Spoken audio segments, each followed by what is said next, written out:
चलो come to page number 19।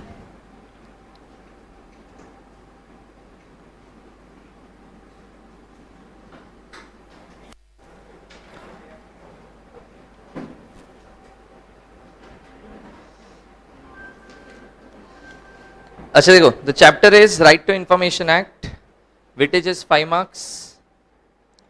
चलो अभी बुक में ना सबसे पहले इंडेक्स पे जाओ। There are total 19 chapters.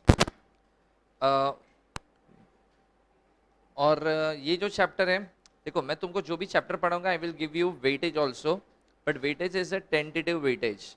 There is no for sure guarantee कि उतने मार्क्स का ही आएगा। कभी कभी ऐसा होता है कि मैंने बोल दिया 8 मार्क का आएगा, लेकिन एग्जाम में पूछा 4 मार्क, बराबर। कभी कभी मैंने बोला 8 मार्क, एग्जाम में पूछा 12 मार्क्स, पॉसिबिलिटी है। हाँ, बट वो कुछ ही चैप्टर में होता है। अभी जैसे ये चैप्टर है राइट टू इन्फॉर्मेशन एक्ट, इसमें 5 या 6 मार्क्स से ज़्यादा नहीं आएगा, बराबर।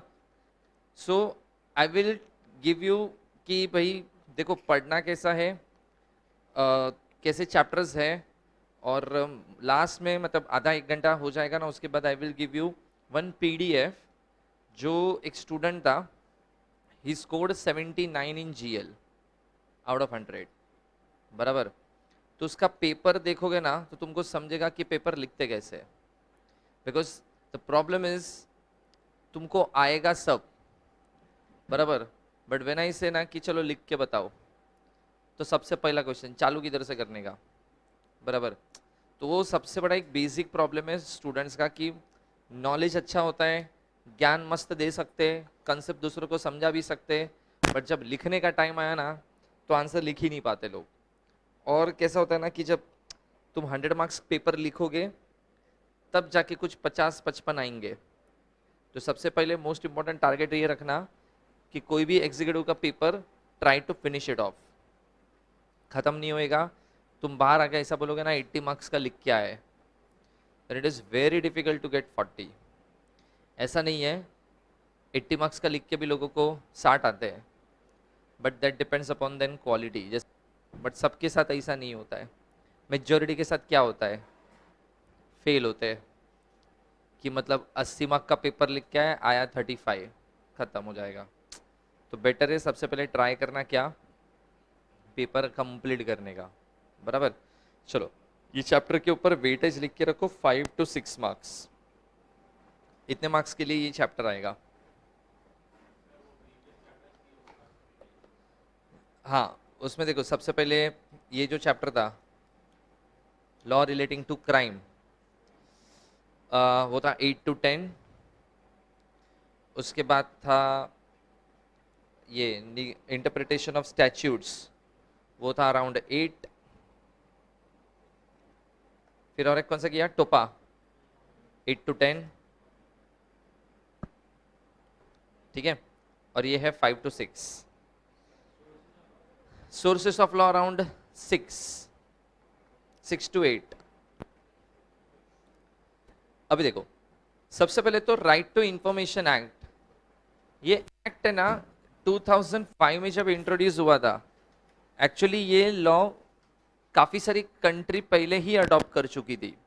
तो ये लॉ इंडिया में लेट आया, बट आने से इफेक्टिवनेस हुआ। देखो आज कोई भी गवर्नमेंट डिपार्टमेंट है ना, जो भी एक्टिविटी करता है, इसके पास है ना करोड़ ऑफ रुपीज का फंड है। सपोज सिचुएशन नवानगर में बताओ, तो सिचुएशन 1 में नो डिस्क्लोजर्स है, और सिचुएशन 2 में फुल डिस्क्लोजर्स है। अभी इसका मतलब देखो क्या है, जैसे समझो, तो देखो कोविड 2020 में ना मोदी गवर्नमेंट ने एक फंड क्रिएट किया था, पीएम केयर फंड, और सबको बोला था विलिंगली डोनेशन दो, and we will use that fund to fight against covid. तो तुमने तुम्हारे विलिंग के हिसाब से 1000 रुपया, किसी ने 2000, किसी ने 500, किसी ने 100। ऐसा माना जाता था कि उस फंड में ऑन एन एवरेज 10,000 करोड़ आए थे। अब गवर्नमेंट के पास कितने गए? 10,000 करोड़। किसका पैसा है? पब्लिक का। Don't you think you have a right to ask the question, पैसे का हिसाब दो, है ना? तो समझो मैं मोदी है, तुमने मेरे को आके पूछा कि 10,000 करोड़ जो लिया ना पब्लिक से कोविड के नाम पे, वो कहाँ यूज किया बताओ, हिसाब दो, इनकम एक्सपेंडिचर लिस्ट दो। बोला आज पूछा है, नेक्स्ट टाइम पूछना मत। तुम बोलोगे क्यों? बोला नहीं डिस्क्लोज करना है, ये मैं नहीं बता सकता है। तो तुमको क्या डाउट आ रहा है मेरे पे? चैरिटी के लिए यूज नहीं हुआ, तुमको उसमें पक्का सबसे पहले डाउट आया होगा इसके जेब में बहुत गया है। आया ना डाउट? देखो नो डिस्क्लोजर से गवर्नमेंट के ऊपर कॉन्फिडेंस कम हो जाता है, बराबर? तो ये जब एक्ट इंट्रोड्यूस किया था ना, the main intention of the act was कि गवर्नमेंट के ऊपर कॉन्फिडेंस लाना है, क्योंकि गवर्नमेंट के ऊपर हमेशा लोग डाउट करते हैं कि ये पैसा खा रहा है। सपोज आज गवर्नमेंट ऐसा बोलता है कि इनकम टैक्स से हमने टोटल है ना 1 लाख करोड़ रिसीव किया, कितना? 1 लाख CR। तुम बोलोगे ठीक है, ये 1 लाख CR कहाँ कहाँ यूज हुआ बताओ? गवर्नमेंट बोलता है वो नहीं बता सकते, इट्स हाईली कॉन्फिडेंशियल। तो तुमको पहला क्या डाउट है? मतलब पक्का कुछ लोग तो पैसा मारे होंगे अंदर, बराबर? लेकिन सोचो कल गवर्नमेंट ने PM केयर फंड में 10,000 करोड़ आया, उसका पूरा हिसाब दिया तुमको, कितना कितना किधर किधर से पैसा आया और कहाँ कहाँ पैसा यूज हुआ, फुल डिस्क्लोजर। तुमको कॉन्फिडेंस आएगा गवर्नमेंट पे? हाँ, और तुमको एक अश्योरिटी आ जाएगा क्या, कि कुछ भी हो जाए गवर्नमेंट झोल नहीं मार रहा है, बराबर? बस यही इंटेंशन से ये एक्ट को लाया गया है कि जो भी है गवर्नमेंट जो भी ट्रांजैक्शन कर रहा है, मेक श्योर दैट गवर्नमेंट क्या करेगा, उसका फुल डिस्क्लोजर ट्रांसपेरेंसी मेंटेन करेगा with the government, I mean with the general public, so that general public को एक कॉन्फिडेंस गेन होएगा कि हमारा पैसा जो जा रहा है ना गवर्नमेंट में, वो सही तरीके से यूज भी हो रहा है और इसमें कोई भी गवर्नमेंट के मिनिस्टर्स या कोई भी पॉलिटिकल पार्टी के लीडर्स पैसा खा नहीं रहे, बराबर? ये कॉन्फिडेंस दिलाने के लिए कौन सा एक्ट निकाला? राइट टू इंफॉर्मेशन एक्ट 2005, ठीक है? सो उसमें देखो RTI Act 2005 provides an effective framework for the effectuating the right to information recognized under Article 19 of the Constitution। अब देखो under article 19 of the constitution क्या है? आर्टिकल 19 कॉन्स्टिट्यूशन इंडिया क्या क्या है?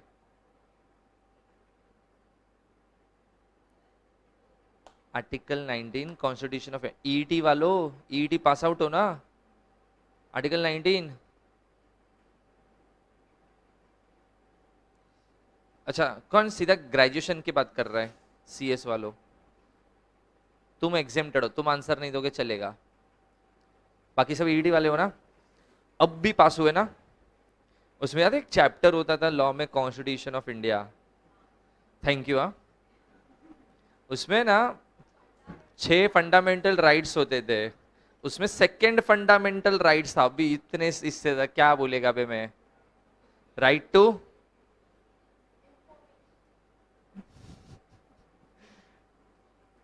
पहला राइट कौन सा था? राइट टू,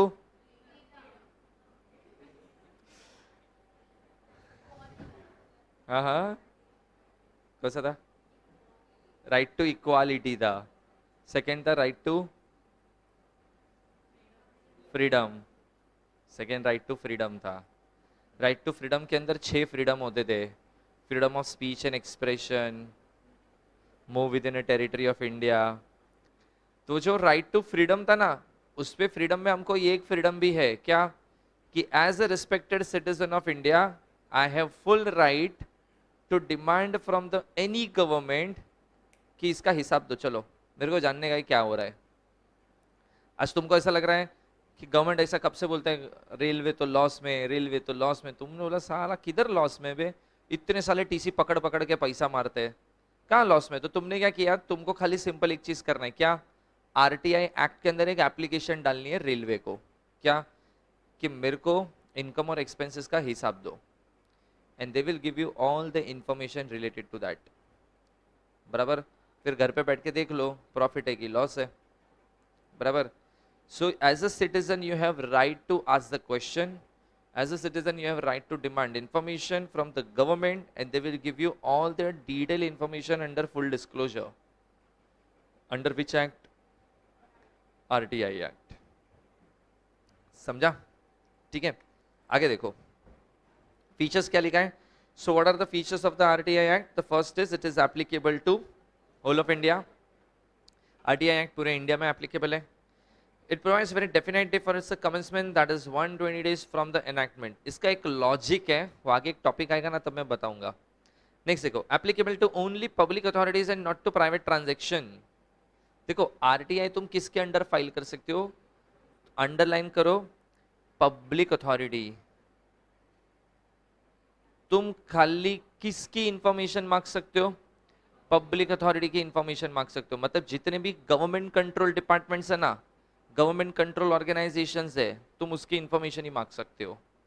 जैसे तुमने आरटीआई में एप्लीकेशन फाइल किया कि कौन अभी अनमैरिड है एक्ट्रेस में, श्रद्धा कपूर. तुमने आरटीआई में एप्लीकेशन डाला, Shraddha Kapoor is dating to which personality, तुमको इंफॉर्मेशन मिलेगा? नहीं. क्यों? वो तो पर्सनल है. आरटीआई उधर फाइल नहीं होता है. मेरे को अगर ये जानने का है ना कि विराट कोहली के टोटल बिजनेस बताओ मेरे को, कौन से बिजनेस है उसके, इसका भी कोई इंफॉर्मेशन मेरे को नहीं मिलेगा क्योंकि ये क्या है, प्राइवेट है. हाँ, लेकिन अगर मैं ये फाइल करता हूँ ना, MTNL कितना कमाता है, पब्लिक अथॉरिटी हुआ, तो इसका पूरा इंफॉर्मेशन मिलेगा. मैं ये फाइल करूंगा ना, BMC की टोटल नेट इनकम बताओ ईयरली, इसका इंफॉर्मेशन मिलेगा. हाँ, वो सब मिलेगा क्योंकि वो सब किसके हेड के अंदर आ गए, public authority. You can demand any private information. ठीक है, आगे देखो क्या लिखा है. So all the citizens have a right to information. See, you are a citizen of India. After 18 you can also exercise this right. तुमको भी किसी से RTI फाइल करके कोई भी इंफॉर्मेशन चाहिए, तुम बिंदास मांग सकते हो. Next, fees will be payable by the applicant depending upon the nature of the information. अभी देखो, समझो RTI एक्ट जब इंडिया में इंट्रोड्यूस किया ना, अब गवर्नमेंट को ना सबसे बड़ा टेंशन हो गया क्योंकि उनको क्या करना पड़ेगा, और फुल डिस्क्लोजर करना पड़ रहा है. इसका मतलब झोल झपाट बंद हो जाएगा. तो उन लोग ने ना एक्ट तो लेके आए, लेकिन उन लोग अगर ऐसा सोचते हैं कि काम करते हैं, ये लोग अभी ना उछल उछल के पब्लिक इंफॉर्मेशन मांगेगा, अपना सारा झोल बंद हो जाएगा. लेट्स डू वन थिंग, ये लोग एप्लीकेशन करेंगे ना, फिर फीस भरेंगे ना, फिर हम इंफॉर्मेशन देंगे. फीस ही इतना हाई रखो कि कोई एप्लीकेशन ही ना दे. तो समझो तुम गए रेलवे में, तुमने जाके बोला इनकम और एक्सपेंडिचर का लिस्ट दो, उसने बोला एप्लीकेशन लिख के दो, तुमने लिख के दिया, बता इसके साथ फीस भरो, उसने बोला कितना, तो वो बोल रहे हैं 50,000 रुपया. तुम वापस एप्लीकेशन ले लोगे, रहने दो, नहीं चाहिए. बोलेगा नहीं नहीं चाहिए ना इन्फॉर्मेशन, लेके जा, 50,000 दे और लेके जा. तुम जाओगे RTI करने? क्यों? 50,000 देख के बोलती बंद हो गई. तो गवर्नमेंट ने ना ये जब एक्ट इंट्रोड्यूस किया था ना, तभी ये पॉसिबिलिटी थी कि वो लोग फीस बहुत हाई रखेंगे. तो फीस हाई रखेंगे, कोई RTI नहीं करेगा. फिर गवर्नमेंट क्या बोलेगा पता है, देखो हम तो एप्लीकेशन ले रहे, तुम ही नहीं देते हो. अबे कैसा देखा, इतना फीस हाई रख के बैठा है. तो उन्होंने ये भी डिसाइड किया था कि minimum fees will be 10 rupees. तो आज तुमको भी अगर रेलवे की कोई इंफॉर्मेशन चाहिए ना, 10 रुपए का एप्लीकेशन है, 10 रुपए खर्चा करने के लिए इंसान सोचेगा नहीं, वो बिंदास करेगा. लेकिन 50,000 होता तो बहुत सोचता. कुछ लोग तो लोन लेते शायद जस्ट RTI एप्लीकेशन के लिए, लेकिन 10 रुपया फीस रखा है. हाँ, लेकिन ये क्या रखा है देखो, आगे लिखा है depending upon nature of the information. Nature of information पे डिपेंड करता है. बहुत सीक्रेटिव कॉन्फिडेंशियल इंफॉर्मेशन मांगोगे, फीस विल बी हाई. 100 रुपया, 150 रुपया, 200 रुपया, मे बी 500 रुपया तक भी है. बट एकदम बेसिक इंफॉर्मेशन चाहिए तो कितना, तो फीस विल बी 10 रुपीज. इतनी फीस में भी तुमको आंसर मिलेगा. नेक्स्ट देखो, certain informations are excluded from the disclosure. कुछ इंफॉर्मेशन मांगने पे भी नहीं मिलेगा, even if it comes under public authority. And PIO and APIO will be responsible for the providing information. अब जब तुम इंफॉर्मेशन मांगने जाओगे तो रेलवे में ऐसे स्टेशन मास्टर के ऑफिस में जाके एप्लीकेशन नहीं देने का होता है, या टिकट विंडो में लाइन में खड़े और बोला आरटीआई एक, वो तुमको इन्फॉर्मेशन नहीं देगा। उसका एक डेजिग्नेशन है, एप्लीकेशन उधर ही करना है। डेजिग्नेशन का नाम क्या है? PIO, that is public information officer, या उसके असिस्टेंट दैट इज APIO, उसके पास ही एप्लीकेशन जाना चाहिए। Then only information will be provided, otherwise information नहीं मिलेगा। ठीक है, अभी देखो पब्लिक अथॉरिटी की डेफिनेशन में देखो कौन कौन आता है। तो कोई भी ऐसा ऑर्गेनाइजेशन जिसको एस्टैब्लिश किया गया है बाय और under constitution of India, by law of parliament मतलब सेंट्रल गवर्नमेंट थ्रू अप्रूव्ड है, स्टेट लेजिस्लेचर मतलब स्टेट गवर्नमेंट के थ्रू बनाया गया है, और तीसरा अप्रोप्रिएट गवर्नमेंट मतलब और भी कोई गवर्नमेंट से बनाया गया है। चार में से कोई भी, अगर कोई भी ऑर्गेनाइजेशन को रन कर रहा है, चला रहा है, मेंटेन कर रहा है या कंट्रोल कर रहा है, वो सब क्या बन जाएंगे? Public authority. BMC को कौन चला रहा है? तो महाराष्ट्र गवर्नमेंट, तो किसके अंडर आया? स्टेट लेजिस्लेचर, तो उसको भी RTI एप्लीकेबल है। रेलवे किसके अंडर आया? लॉ ऑफ पार्लियामेंट, तो उसको भी एप्लीकेबल है। ये सब ऑर्गेनाइजेशन को एप्लीकेबल हो जाएगा। ठीक है, चलो अभी पहले नेक्स्ट पेज पे आओ। उसमें देखो प्रोसीजर फॉर एक्वायरिंग इंफॉर्मेशन है। देखो प्रोसीजर फॉर एक्वायरिंग इंफॉर्मेशन में क्या क्या लिखा है। जैसे सबसे पहले देखो, application is filed with PIO और APIO, बराबर। तुम एप्लीकेशन किसके हाथ में दोगे? या तो PIO के हाथ में दो या तो APIO के हाथ में दो। देखो अगर PIO के हाथ में दोगे, दे will provide information with in 30 days. तो अगर मैं PIO के पास गया, इंफॉर्मेशन कितने दिन में आएगा? 30 डेज। APIO के हाथ में दिया, इंफॉर्मेशन देखो आएगा 30 डेज में आएगा। उसके बाद देखो, if application is filed by the third party then information will be provided within 40 days। Third party तो कितना दिन हो जाएगा? 40 डेज। थर्ड पार्टी कौन होता है? थर्ड पार्टी होते हैं फॉरेनर्स। अभी जैसे समझो कल कोई ऑस्ट्रेलिया से आया, वो है ना, ये रेलवे देख के एकदम इंप्रेस हो गया कि इतना बड़ा ऑर्गेनाइजेशन मस्त चल रहा है बे, धड़ाधड़ लाइन से ट्रेन भी आ रही है, सब कुछ सही है। उसने ना RTI एप्लीकेशन फाइल कर दी। लेकिन हमने देखो एक्ट में क्या पढ़ा था स्टार्टिंग में? Applicable to citizens only. ये कौन है? मतलब फॉरेनर है। तो फॉरेनर जाके रेलवे को बोलेगा ना मेरे को भी RTI फाइल करके इंफॉर्मेशन चाहिए, वो बोलेगा तेरे को नहीं दे सकते क्योंकि यू आर फॉरेनर। तो फॉरेनर को इंफॉर्मेशन नहीं मिल सकता है, लेकिन फॉरेनर एक तरीके से इंफॉर्मेशन ले सकता है। समझो फॉरेनर किसी इंडियन को पकड़ेगा और वो इंडियन रेलवे में एप्लीकेशन देगा, समझा? तो फॉरेनर मेरे पास आया, मेरे को आके क्या बोलता है? मेरे बिहाफ पे ये एप्लीकेशन डालो ना, मेरे को इंफॉर्मेशन चाहिए। तो मैं जब एप्लीकेशन लिखेगा ना, मैं रेलवे को लिखेगा I am taking this information for this person. तो मैं अपने साइड से एप्लीकेशन डालेगा जिसमें इसका नाम भी मेंशन करेगा, then they will provide me information.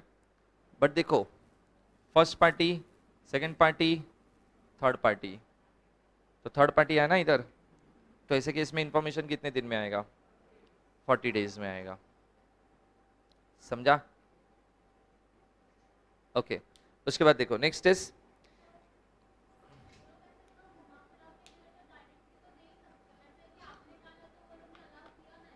हाँ बट एक इंडियन के, क्योंकि देखो अगर कल इसका मिसयूज होता है तो गला तो मेरा पकड़ेंगे ना ये लोग। अगर डायरेक्टली देना चालू कर दिया, आज मैं किसी भी फॉरेनर का तो एप्लीकेशन नहीं डाल देगा ना, मैं कब करेगा वो?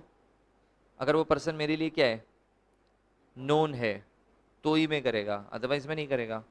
तो इसके लिए एक लिंक होना चाहिए कि कल इसका इंफॉर्मेशन का मिसयूज होता है तो एक इंडियन होना चाहिए उधर, ठीक है? इसके लिए वो थर्ड पार्टी ऐसे रखा गया है। उसके बाद देखो next is, information will be provided within 48 hours if there is a question of life और लिबर्टी। अब देखो ये ना एक यूनिक केस है कि लाइफ और लिबर्टी के केस में तुमको कितने टाइम में इंफॉर्मेशन मिलेगा? 48 आवर्स। जैसे समझो आज डेट है 25।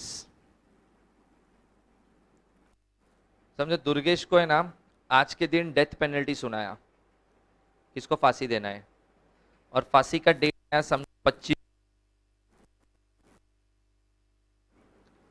ये डेथ पेनल्टी का डेट है, ठीक है। अब क्यों 48 आवर्स रखा है ना, उसका लॉजिक समझो। आज सुनाया डेथ पेनल्टी, फांसी देंगे कब, 25 जून को फांसी मिलेगा। सोचो इसको जब डेथ पेनल्टी सुनाया था ना, इसके लॉयर को ऐसा लगता है कि कुछ एविडेंस और मिलेंगे ना, इसकी डेथ पेनल्टी स्टॉप हो सकती है। और वो एविडेंस है ना, उसको ऐसा लग रहा है कोई गवर्नमेंट डिपार्टमेंट के पास है, मतलब गवर्नमेंट के पास कोई ऐसी क्रूशियल इंफॉर्मेशन है जिससे इसकी डेथ पेनल्टी क्या हो सकती है, बच सकती है, स्टॉप हो सकती है। इसका लॉयर है ना आरटीआई फाइल कर रहा है कि I want this type of information. अब उसके लॉयर ने इंफॉर्मेशन के लिए एप्लीकेशन डाला एपीआईओ के। एपीआईओ से इंफॉर्मेशन कब आएगा, समझो एप्लीकेशन फाइल किया था 1 जून को, 1 जून से 35 डेज गिनते हो, 5 जुलाई बराबर। समझो 4 जुलाई को इंफॉर्मेशन आ गया, 4 जुलाई को इंफॉर्मेशन लॉयर लेके आया, कोर्ट में प्रेजेंट किया, कोर्ट देख के बोलता है अरे हाँ ये तो गिल्टी नहीं है, 25 जून को भाई को लटका दिया है। अब क्या, अभी उसका जहां पे दफन किया है ना उधर जाके बोलेगा सॉरी, बराबर, और व्हाट्सएप पे स्टेटस डाल देने का आरआईपी दुर्गेश, हो गया। देखो एक इंसान लटक गया ना, वो भी कैसा इंसान, इनोसेंट इंसान।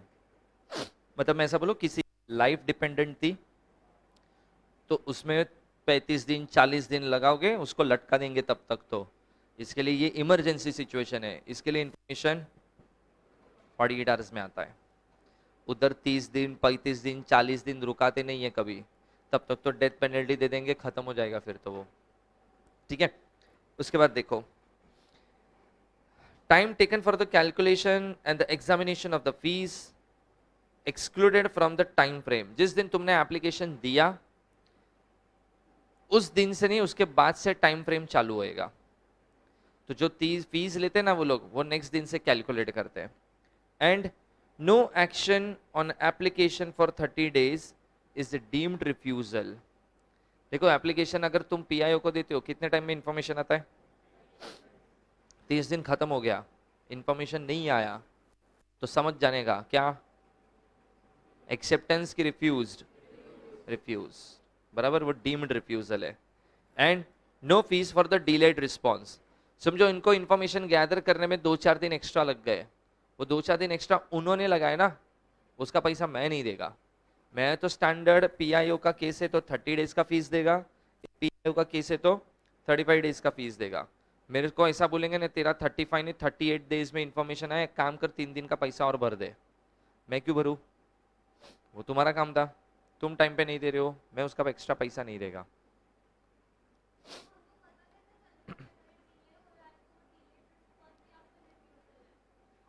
30 दिन के अंदर आना होगा तो आ जाएगा।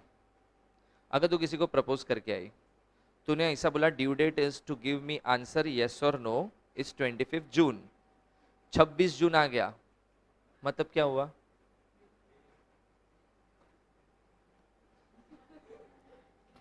बोल बोल शर्मा मत, क्या हो गया। हाँ तो मैं वही पूछा, प्रैक्टिकली सोच क्या होएगा, बस वही। देखो अगर इंफॉर्मेशन आना है ना तो टाइम फ्रेम के अंदर आएगा, उसको फॉलो अप करने की जरूरत नहीं है, बराबर। और अगर डिले रिस्पॉन्स देंगे ना, they will let you know कि भाई डिले होएगा। बार बार ऐसा 10 दिन क्या हुआ इंफॉर्मेशन आया, वापस 2 दिन क्या हुआ इंफॉर्मेशन, ऐसा मत करो इधर, तुम चुपचाप 30 दिन बैठो, आएगा। और घर पे कुरियर से आएगा, किधर जाना भी नहीं है तुमको, घर तक भेजेंगे ये लोग, बट पेशेंस रखो थोड़ा, आएगा। क्या पूछ रहा था, समझा, ठीक है। तो 30 दिन तक वेट करना है पीआईओ के केस में, 35 डेज तक वेट करना है एपीआईओ के केस में, नहीं आया तो डीम रिफ्यूजल, फिर कभी नहीं आएगा, ऐसा समझ लो, ठीक है। चलो उसके बाद देखो what are the duties of the PIO and APIO. तो उसमें देखो PIO shall will deal with the request from the person seeking the information and where the request cannot be made in writing to render reasonable assistance to the person to reduce the same in writing। देखो पहले जब तुम application करने जाओगे ना, तुमको writing में पूरी एप्लीकेशन लिख के देनी है। PIO उसको चेक करेगा, सही है, थप्पा अप्पा मारेगा, तुमसे फीस लेगा, बोलेगा 30 दिन में इंफॉर्मेशन मिल जाएगा, जाओ, बराबर। ये नॉर्मल सिचुएशन है। दूसरा सिचुएशन, तुम गए PIO के सामने और बोला एक RTI फाइल करना है, बोलेगा लिख के दो एप्लीकेशन, तुम बोलोगे आई एम मेरे को नहीं आता है, तो बोलेगा मैं क्या करेगा उसमें। ऐसी सिचुएशन में उसका ड्यूटी बनता है वो तुम्हारे लिए एप्लीकेशन लिखेगा, बराबर। तो तुमको पूछेगा बोलो क्या इंफॉर्मेशन चाहिए, वो पूरा एप्लीकेशन तुम्हारे सामने लिखेगा, तुम्हारे सामने पढ़ेगा, फिर तुमने बोला हाँ सही है, फिर वो तुमको बोलेगा ठीक है इस पे थंब इंप्रेशन लगाओ, पैसा भरो, इंफॉर्मेशन घर पे मिल जाएगा। समझा? हाँ, अभी कुछ लोग के दिमाग में क्वेश्चन ये आया, जब बंदा इलिटरेट है तो इंफॉर्मेशन ले क्यों रहा है? आया ना? मजा आ रहा है? और इट्स नॉट ऑलवेज नेसेसरी ना मैं खुद के लिए इंफॉर्मेशन ले रहा हूं, मैं किसी और के लिए ले रहा हूं। मैं इलिटरेट है, I am taking information for you, क्योंकि तेरे को चाहिए। क्या क्या? वो भी तो कर सकता है, उसको नहीं करना है तो मैं कर रहा हूं। प्रॉब्लम है कुछ? सपोज इसको इंफॉर्मेशन चाहिए, ये मेरे को बोलते हैं मेरे को कंटाल आता है एप्लीकेशन करने को, आप करो जाओ। बोला ठीक है, अब मैं ये इलिटरेट, तो ठीक है ऐसा मेहनत करके हम करेंगे। She is also citizen of India, I am also citizen of India, but कर सकते हैं, उसमें क्या प्रॉब्लम है। जैसे तुम कॉर्पोरेट में जाओगे ना, कॉर्पोरेट में जब भी कोई कंपनी RTI फाइल करता है ना, तुम्हारा बॉस आके ऐसा बोलेगा एक काम कर इसका RTI फाइल कर, इन्फॉर्मेशन निकाल दे, तो बॉस को ऐसा नहीं बोलेगा चल लिख तू ही, वो तुमसे ही लिखवाएगा और नाम तुम्हारा ही डालेगा, जबकि इन्फॉर्मेशन उसको चाहिए। तो तुम ऐसा बोलोगे मेरे नाम पे एप्लीकेशन क्यों कर रहे हो? CS हो ना, करना पड़ेगा। So you are taking information, जैसा इंफॉर्मेशन है वैसा। जैसे मैं जो एक कंपनी में था ना, हमने एक बार RTI फाइल किया था, हमारा जो बिल्डिंग था ना ऑफिस का, उसके सामने कंस्ट्रक्शन हो रहा था बिल्डिंग का, तो हमको डाउट था वो कंस्ट्रक्शन है ना इलीगल है। हाँ, तो हमने वो एप्लीकेशन डाला था, हमको लग रहा था वो इलीगल कंस्ट्रक्शन है, तो हमने RTI डाला ना, तो RTI में हमको पेपर्स आए, उसका floor plan, layout plan, CC, OC तो आया नहीं था, कमेंसमेंट सर्टिफिकेट, गवर्नमेंट अप्रूवल्स, सबका कॉपी हमको भेजा था। और हमको ऐसा बोला था कि मतलब हमने डाला था according to us this construction is illegal, तो उन्होंने हमको रिप्लाई किया था कि construction is not illegal, all the approvals are taken by the company. नहीं, वो लैंड गवर्नमेंट का था, तो हमको ये जानना था ये गवर्नमेंट ने लैंड अलॉट किसको किया है।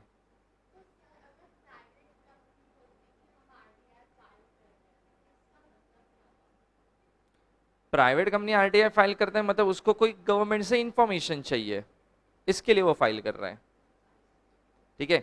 अभी जैसे सपोज मेरी एक लॉ फर्म है, मैं कोई रिसर्च कर रहा है मेरे काम में, so I am filing an application with the Bombay High Court कि टोटल बॉम्बे हाई कोर्ट में कितने केसेस पेंडिंग है, एक दिन में कितने सॉल्व होते हैं, 30 साल से पुराने कितने केस है, 30 साल से कम ड्यूरेशन वाले कितने केस है, क्रिमिनल केस कितने, सिविल केस कितने हैं, दो पूरा detail. It's a part of my research work, तो देंगे ना इंफॉर्मेशन। हाँ,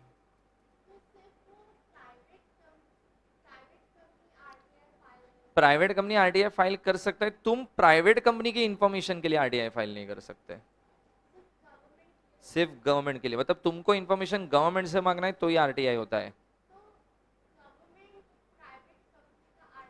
नहीं कर सकते। वो तो उसके पास तो रिकॉर्ड है पूरा, आज जितनी भी कंपनी इंडिया में रजिस्टर्ड है, they all registered on the MCA website. वो तो ऐसे चाहे तो इंफॉर्मेशन निकाल ले, उसका ही इनकम टैक्स, उसका ही MCA, सब कुछ ऐसे खड़े खड़े निकाल लेंगे इंफॉर्मेशन। उसके लिए आरटीआई थोड़ी चाहिए, समझा सबको?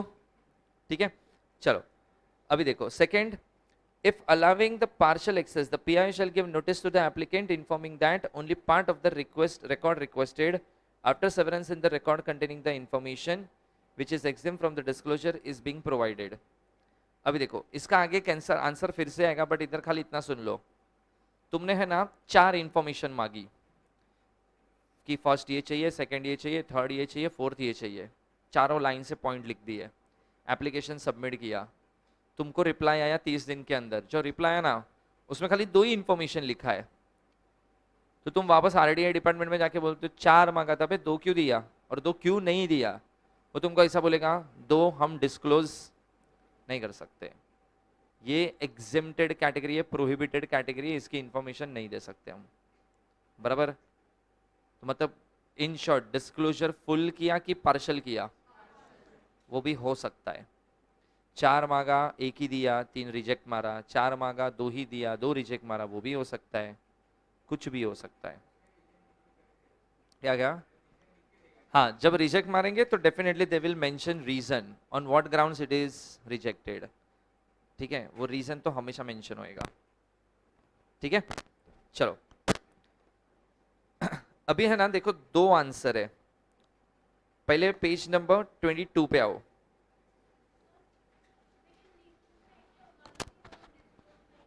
दो कैटेगरी है, डिस्क्लोज नहीं कर सकते, एग्जेम्प्टेड कैटेगरी है, बस 2 में से एक ही रीजन होता है।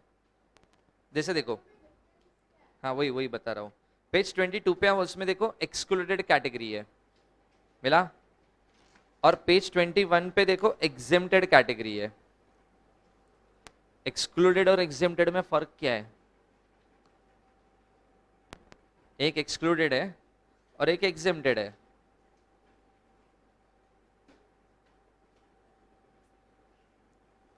पढ़ो मत रे, पढ़ किसको समझता है? क्या होता है एग्जेम्प्टेड एक्सक्लूडेड? हाँ हैं, हाँ, एक्सक्लूडेड का मतलब होता है आरटीआई इन लोगों के ऊपर कभी एप्लीकेबल नहीं होएगा, वो एक्सक्लूडेड है, बराबर। लेकिन एग्जेम्प्टेड मतलब दे आर कवर्ड, बट उसमें से कितना देना है कितना नहीं देना है that will be decided by the RTI department, मतलब जो डिपार्टमेंट इंफॉर्मेशन देगा वो, उसको लगा ना कि सपोज 100% इंफॉर्मेशन है, उसमें लगता है ना खाली 30% ही देते हैं, 70% देने लायक नहीं है, डेडली है, तो 30% देगा, बाकी का बोल देगा नहीं दे सकते, ये एग्जेम्प्टेड कैटेगरी में आता है, we can't provide this information. तो क्यों नहीं दे रहे हो, क्या प्रॉब्लम है उससे, वो मैं बता रहा हूं, बट एक्सक्लूडेड का मतलब इनको कभी आरटीआई एक्ट के अंदर लाया ही नहीं गया है, they are always out of क्या, आरटीआई एक्ट, ठीक है। तो जैसे देखो सबसे पहले देखो एक्सक्लूडेड कैटेगरी कौन सी है, तो जैसे देखो इंटेलिजेंस ब्यूरो, रॉ, अभी जैसे समझो मैंने ना सेंट्रल गवर्नमेंट को एक एप्लीकेशन डाला कि करंटली कितने रॉ एजेंट पाकिस्तान में है जो स्पाई बन के छुप के बैठे, नाम, कांटेक्ट नंबर, लोकेशन सब दो, वो मेरे को ऐसा 2 पेज प्रिंट मार के भेजेगा ना घर पे, ये ले बेटा, क्योंकि अगर ये मेरे को मिल गया ना, मैं जाके पाकिस्तान को भेज देगा 5 करोड़ में, पाकिस्तान सबको ढूंढ ढूंढ के मार डालेगा, है कि नहीं? इसके लिए इसको क्या करके रखा है, एक्सक्लूड करके रखा है, ठीक है। Then director of revenue intelligence, central economic intelligence bureau, then director of enforcement, ये होते हैं ना ब्लैक मनी की रेड मारते हैं, उसको ईडी बोलते हैं, director of enforcement, they are also excluded. BSF, CRPF, ये सब खाली कैटेगरीज के नाम याद रखना, ठीक है।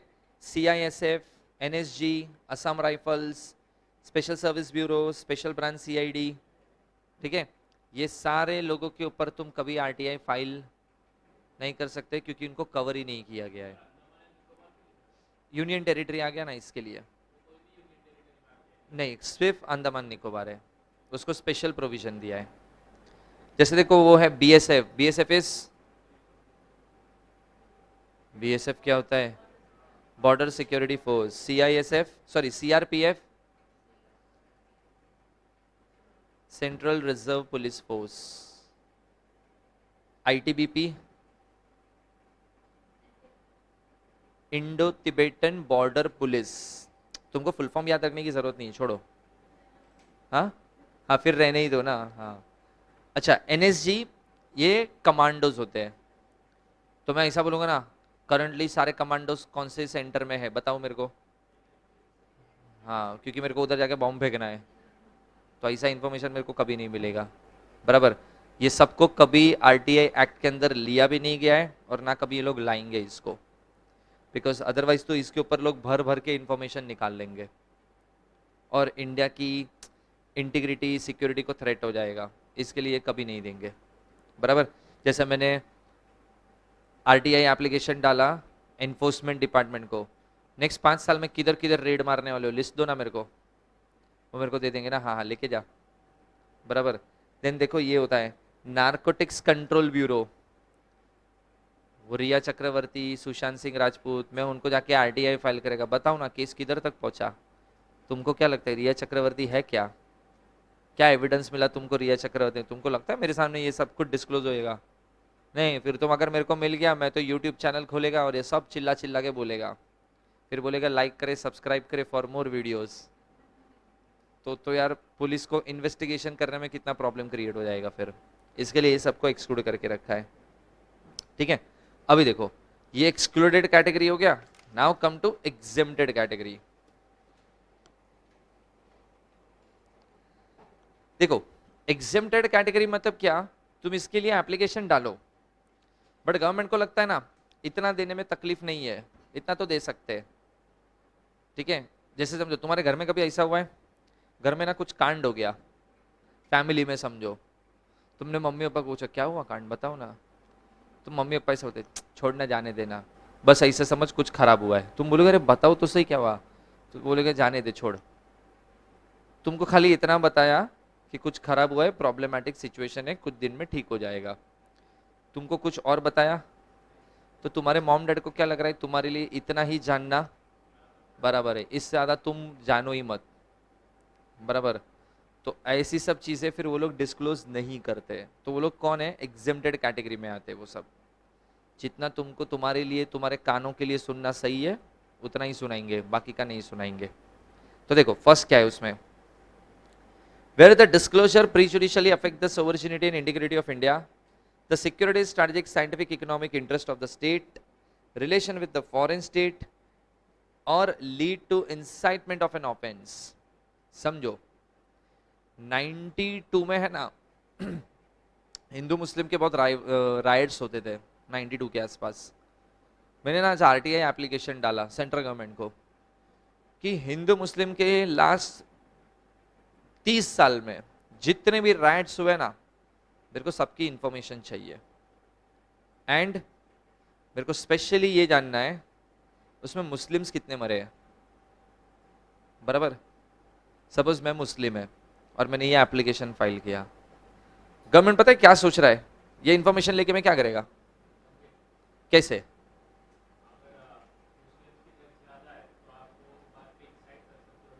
करेक्ट, मैं ना भड़काएगा सबको, देखो अपने भाइयों को मारते हैं, देखो 30 साल का रिकॉर्ड, कितने लोग मरे, तुम्हारा खून नहीं खोलता है। वैसा है ना, पब्लिक रैली में सब बोलना चालू करेगा और सब मुस्लिम ने एकदम जोश में आ गए और सब मारा मारी पे उतर आए, हिंदुओं पे अटैक करना चालू कर दिया। एक आरटीआई की वजह से देखो क्या होएगा इंडिया में। बराबर, तो अगर गवर्नमेंट को ऐसा, हाँ गवर्नमेंट को लगता है ना कितने मरे हैं 30 साल में, उसका नंबर दे दिया बट उसमें हिंदू मुस्लिम बाइफर्केशन नहीं बताया, तो गवर्नमेंट को लगता था इतना ही बताना सही था, इससे ज्यादा बताना जरूरी नहीं है, तो मेरे को नहीं बताया। तो मैं ऐसा नहीं बोलेगा क्यों बताया नहीं, वो बोलेगा सिंपल कौन सी कैटेगरी है, एग्जेम्प्टेड, तेरे लिए इतना ही सुनना काफी है बस, इससे ज्यादा हम नहीं दे सकते क्योंकि तू कांड करेगा फिर।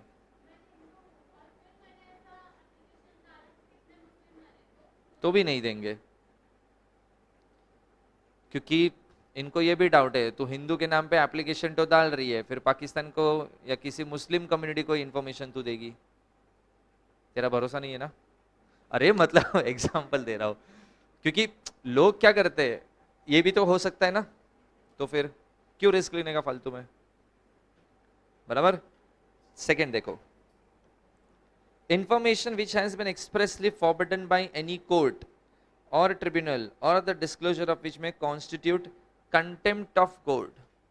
अगर कुछ ऐसे इंसिडेंट हुए हैं जहां पे कोर्ट का इंसल्ट हुआ है और मेरे को वो जानना है क्या इंसल्ट हुआ है, मैं एप्लीकेशन फाइल करेगा, मेरे को नहीं देंगे। बदनामी होता है तो कोई ढिंढोरा नहीं पीटता है, देखो देखो मेरा बदनामी हुआ। वैसा ये लोग ढिंडोरा पीट के आरटीआई के एप्लीकेशन का रिप्लाई करके सबको नहीं बताएंगे ये कोर्ट में ऐसा इंसल्ट हुआ था, जज को ऐसा सुना के गया, ऐसा सब इंफॉर्मेशन नहीं मिलता है। जैसे बीच में देखो एक पर्सन ने कोर्ट रूम के अंदर जज को चप्पल फेंक के मारा था, तो मैंने आरटीआई एप्लीकेशन डाला, वो जज का नाम बताओ जिसने मार खाया, तुमको लगता है मेरे को ये देंगे? नहीं, क्योंकि ये कंटेम्प्ट ऑफ कोर्ट है। तीसरा देखो, with disclosure of would breach of privilege of the parliament of the state legislature। कुछ इंफॉर्मेशन ऐसी है जो बाहर ना आए वही बेटर है, बराबर, क्योंकि बाहर आना kind of you can say बहुत रिस्की है। जैसे देखो कितने सीक्रेट और कॉन्फिडेंशियल ऑपरेशंस इंडिया ने भी कंडक्ट किए। जैसे एक ऑपरेशन हुआ था बट उसका डिस्क्लोजर है ना किधर भी किया नहीं गया था। जैसे कि ये देखो ये, अरे वो कौन सा पर्वत है कैलाश मानसरोवर के उधर, जो लोग देखने जाते रहे शिव भगवान रहते हैं वहां पे, ऐसा बोलते हैं। केदारनाथ नहीं रे, I think Mansarovar he, but वो माउंटेन का नाम है रे, क्या? कैलाश मानसरोवर, कैलाश पर्वत। जो कैलाश पर्वत है ना, ये मतलब इंडिया में क्या वर्ल्ड में जितने भी माउंटेन्स है ना, सब पे क्लाइंबिंग हो चुकी है, बट कैलाश पे कभी क्लाइंबिंग नहीं हुआ है आज तक, ना कोई चढ़ पाया ना कभी आगे चढ़ेगा। क्योंकि जो लोग भी गए ना हाफ ऑफ द वे से रिटर्न आए हैं। क्लाइमेट चेंज, हेल्थ इश्यूज, और लोग ऐसा बोलते हैं ऊपर शिव रहते हैं, रियली ऐसा लोग मानते हैं, इसके लिए वो कभी कोई चढ़ नहीं पाया है। और वो एरिया एक बोलते हैं ना एक होलिस्टिक एरिया है, वहाँ पे तुम जाओगे ना तुमको वाइब्स और एनर्जी कुछ अलग मिलेगा। वहाँ पे जो हवा चलती है ना उसमें तुमको ओम नमः शिवाय सुनाई देगा। That point is known as the centre point of the earth. वहाँ पे हाईएस्ट ग्रेविटी है, वो नो फ्लाइंग जोन है, बराबर। And this place is situated at China, बराबर। बीच में इंडियन मिलिट्री ने चाइना की परमिशन से वहाँ पे कुछ रिसर्च किए थे, क्योंकि वहाँ पे है ना ग्रेविटी 5 टाइम्स ज़्यादा है नॉर्मल ग्रेविटी से, मतलब सब चीज़ें वहाँ पे अट्रैक्ट होती है। तो इंडिया ने इसके ऊपर कुछ सीक्रेट ऑपरेशन किया था 6 महीना, और सारी इंफॉर्मेशन निकाली थी कि why this place is like this, कोई क्यों कभी क्लाइंबिंग नहीं कर पाया, और उसका एक फाइल बनाया, तो उनको कुछ रिजल्ट भी मिले। Now if I am demanding, I want that information कि तुमने वो ऑपरेशन में क्या ढूंढा था, ये सब बाहर नहीं निकालेंगे, कभी नहीं।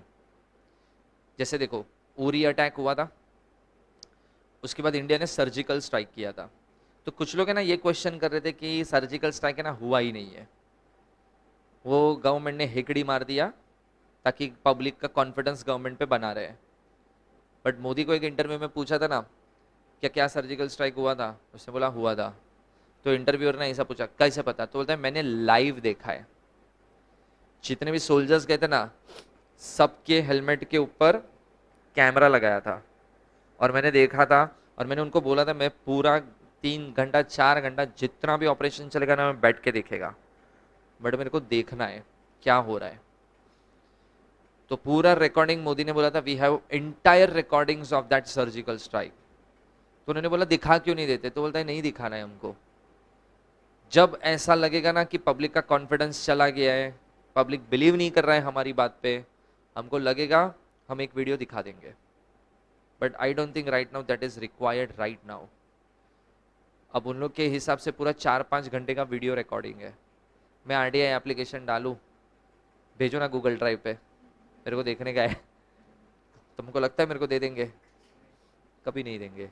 हाँ लगता है तो शायद 2 मिनट का क्लिपिंग्स भेज दिया मेरे को, भाई ये देख ले इतना ही है। बोला 2 मिनट का ट्रेलर क्या दिखा रहा हो, पिक्चर दिखाओ पूरा। नहीं दिखाएंगे मेरे को।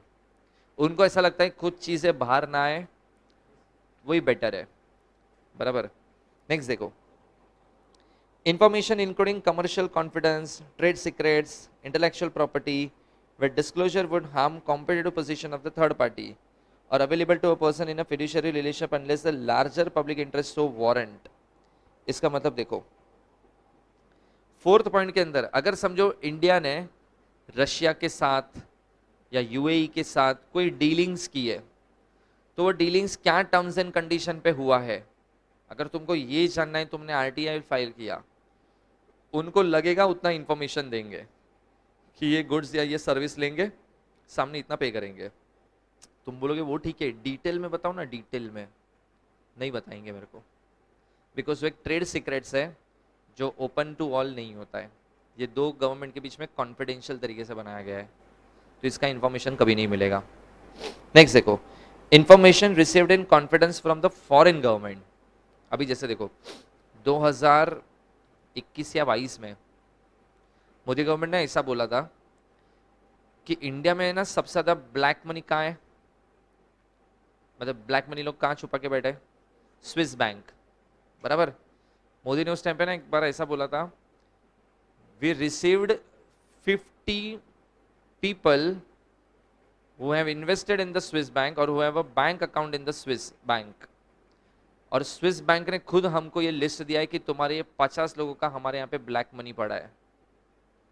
और मोदी गवर्नमेंट ने बोला वो लिस्ट स्विस बैंक ने हमको एक लिस्ट दिया है, कुछ महीने बाद दूसरा लिस्ट भी हमको मिलेगा, बराबर।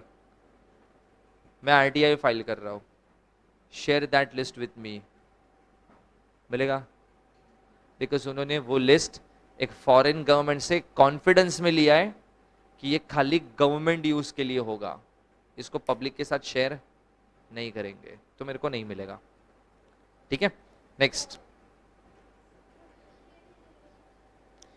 ट्रस्ट के बेस पे, फिड्यूशियरी मतलब ट्रस्ट बेस पे रिलेशनशिप बनाया जाता है ना, तो यूएई और इंडिया का समझो एक ट्रस्ट बेस पे रिलेशन है कि भाई डिस्क्लोजर सब नहीं करेंगे, वो ट्रस्ट मेंटेन किया है, तो उसके लिए वो है।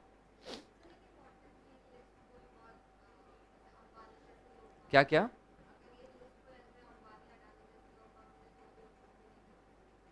नहीं मिलना चाहिए, बट मिल जाएगा क्योंकि वो अंबानी है, बराबर, बट नहीं देते वैसे तो। नेक्स्ट देखो, information the disclosure of which endangers the life or the physical safety of any person or identifies the confidential source of the information assistance। मैंने ना सेंट्रल गवर्नमेंट को एक एप्लीकेशन लिखा कि मोदी का नेक्स्ट एक वीक का रूट बताओ, वो कहाँ कहाँ से आएगा और कहाँ कहाँ जाएगा और किधर किधर हॉल्ट लेगा। क्यों, मेरे को क्यों चाहिए, हाँ उड़ाना है ना मेरे को, तो तुमको ऐसा बता देंगे हाँ हाँ देखिए ये इसका गाड़ी का नंबर है, यही गाड़ी में वो बैठेगा और ये गाड़ी इधर से जाएगा, बताएंगे मेरे को, नहीं, ऐसा सब इंफॉर्मेशन कोई नहीं देगा तुमको, ठीक है। Information that would impede the process of the investigation, apprehension, prosecution of the offender. जैसे Delhi rape case, Delhi rape case में 8 साल केस चला, 4 साल के बाद मेरे को ऐसा लगा क्या ये 3 लोग को मारने में इतना टाइम लग रहा है इनको, चलो मैं आरटीआई एप्लीकेशन फाइल करता और बोलता हूँ कि करंट स्टेटस क्या है केस का, कितना किधर पहुंचा इन्वेस्टिगेशन, कितने एविडेंस मिले, क्या आर्ग्यूमेंट हो रहा है, मेरे को बताओ सब चीज। नहीं बताएंगे, because it will affect police investigation अगर बता दिया तो, बराबर। And the last is cabinet papers including records of the deliberation of the council, ministers, secretaries and other officers. Cabinet papers के मतलब होता है सेंट्रल गवर्नमेंट की कोई कॉन्फिडेंशियल फाइल्स जो उन्होंने कोई करंट एक्टिविटी किया, जैसे समझो आर्टिकल 370 हटा है ना, ऐसा मानते हैं उसके बाद बहुत ज्यादा इश्यूज हुए भी थे कश्मीर में, and central government knows that कि क्या क्या इश्यू हुआ है, एंड सेंट्रल गवर्नमेंट के पास उसकी सारी इंफॉर्मेशन भी है, और मैं मांगूंगा तो मेरे को नहीं देंगे क्योंकि ये सीक्रेट कॉन्फिडेंशियल इन्फॉर्मेशन है, ये जैसे ही बाहर आया वापस इश्यू बनने चालू हो जाएंगे, तो ये सब इंफॉर्मेशन नहीं देंगे। तो ये एग्जेम्प्टेड कैटेगरी में ना एक सबसे इंपॉर्टेंट चीज रखना, इंफॉर्मेशन उतना ही मिलेगा जितना तुम्हारे साथ शेयर करना सही है, जहां उनको लगा ना तुम्हारे साथ ये शेयर नहीं होना चाहिए, वहां वो तुमको ना बोल देंगे। तो तुमने लंबा एप्लीकेशन लिख के दिया, उसमें से खाली 5% इन्फॉर्मेशन तुमको दिया, बाकी का कुछ नहीं दिया, तुम बोलोगे खाली 5% दिया बस, बाकी का क्यों नहीं दे सकते तुमको, तुम इसका मिसयूज करो। हाँ हाँ।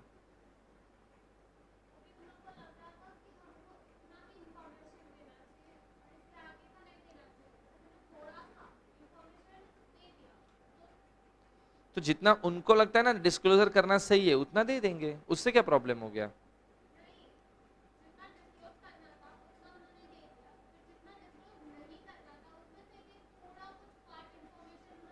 देखो, अगर उसमें से कुछ भी मेरे को मिल गया जो डिस्क्लोजर में नहीं आना चाहिए था और मेरे हाथ में आ गया, तो ये गवर्नमेंट की गलती है। अब फिर मैं इसका मिसयूज करेगा। समझो जैसे उन्होंने डेथ के नंबर्स मेरे को बताए कि हिंदू मुस्लिम राइट्स में कितने लोग मरे, बराबर। अब जब उन्होंने मेरे को ये चीज बताया ना, गलती से ना उन्होंने मुस्लिम्स के नंबर लिख दिए और मेरे को वही चाहिए था, बराबर। अब मैं इसको वेपन बना के खेलेगा।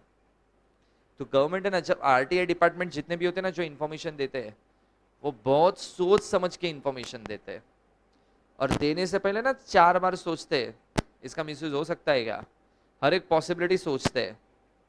क्योंकि एक इंफॉर्मेशन को तुम कैसे यूज करोगे ना, नहीं पता, वो बहुत रिस्क है।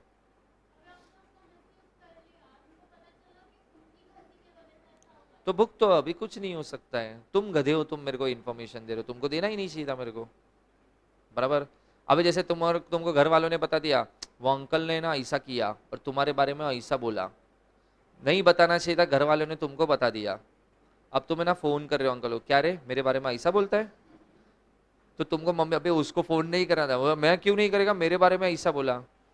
अब देखो कंसिक्वेंसेस क्या आएंगे। तो पेरेंट्स को पता होता है क्या बताना चाहिए, बराबर। चलो नेक्स्ट देखो, ये दो कैटेगरी समझा। पहला कौन सा था, एक्सक्लूडेड, मतलब इनके ऊपर आरटीआई, और दूसरा एग्जेम्प्टेड, बताने लायक होएगा तो बताएंगे, बाकी का ना बोल देंगे। चलो नेक्स्ट देखो, नेक्स्ट वही है पार्शियल डिस्क्लोजर जो मैं बोल रहा था। देखो उसमें क्या लिखा है, इसका सेक्शन याद रखना, सेक्शन 10। उसमें देखो, under section 10 of the RTI act, only that part of the record which doesn't contain any information which is exempt from the disclosure and which can reasonably be served from any part that contain exempt information may be provided। तुमने 3 information मांगा, एक देने लायक था, दो देने लायक नहीं था। तो जो देने लायक था वो क्या किया, शेयर किया। दो देने लायक नहीं था तो क्या बोल दिया कि भाई ये नहीं मिलेगा। तो उन लोग ने क्या किया तुम्हारे साथ, पार्शियल डिस्क्लोजर, ठीक है। As per section 10 of the act, if the request for the access of the information is rejected on the ground that it is in relation to the information which is exempt from the disclosure, in that event access may be provided to that part of the record which doesn't contain any information which is exempt from the disclosure under this act and which can be reasonably served from any part of the content exempt from contains exempt information। देखो, अब तुम application लिख रहे हो ना, तुम ना बहुत स्मार्टली लिख रहे हो, तुमने ना घुमा घुमा के वर्डिंग्स लिखे, सामने वाले को समझा ये ना घुमा रहा है, मतलब ये ऐसे वर्ड लिख रहा है जिससे हमको ऐसा लगे कि ये इंफॉर्मेशन भी देने लायक है। तो वो भी शाना है ना, तो वो तुमको सिंपली बोलेगा जो मांग रहे हो उसमें इतना ही मिलेगा, बाकी का नहीं दे सकते। जहां उनको डाउट है ना कि this information can be misused, this information can create nuisance, वो इंफॉर्मेशन तुमको नहीं मिलेगा। तुम कितना भी रिक्वेस्ट कर लो, कितना भी फीस भर लो, नहीं मिलेगा वो इंफॉर्मेशन। समझा, ठीक है। चलो अभी एक काम करो, पहले मैं तुमको ना ग्रुप पे वो एक पेपर शेयर करता हूं, एक बार वो देखो।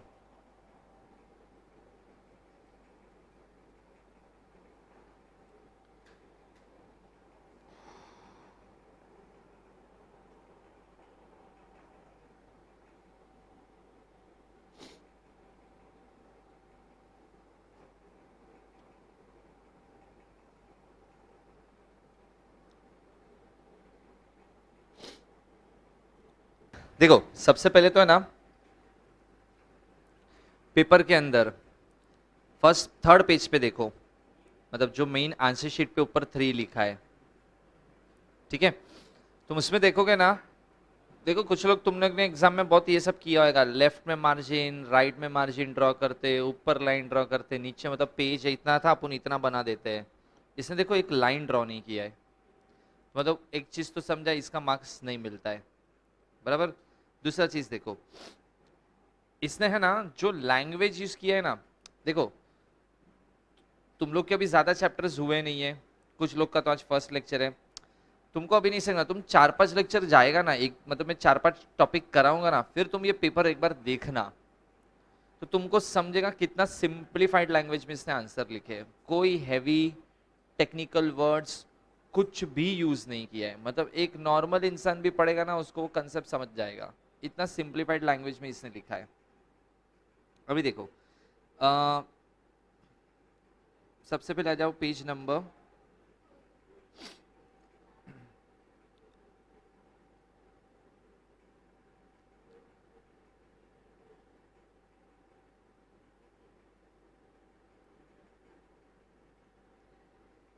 पेज नंबर 12 पे आओ।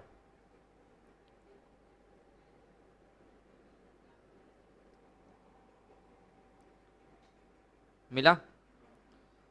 ये जो आंसर क्वेश्चन है ना, ये तुम्हारे पेज नंबर 20 पे क्वेश्चन है, देखो first,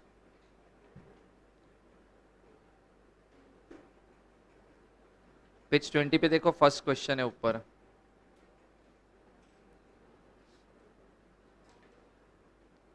what are the obligations of the public authority. मिला? ये क्वेश्चन कुछ 4 मार्क का था, उसने 4 ही पॉइंट लिखा है, लेकिन इसका आंसर और तुम बुक का आंसर देखोगे ना, जितना लिखा है ना एकदम एक्यूरेट लिखा है।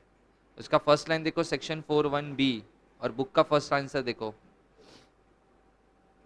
समझा? तो एकदम सिंप्लीफाइड लैंग्वेज में इसने आंसर लिखा है। इसका फर्स्ट पॉइंट जो है और बुक का फर्स्ट पॉइंट नहीं, ऊपर जो लाइन है वो देखो दोनों सेम लिखा है, 120 डेज वाला कंसेप्ट। उसके बाद देखो नेक्स्ट,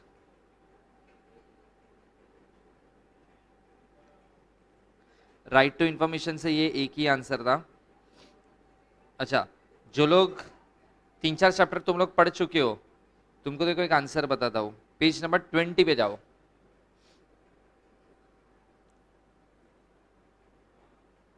मेरा एक्सप्रेस योर यूनिस एक्सक्लूसिव अल्ट्रिस, उसका एग्जाम्पल पढ़ो लास्ट में।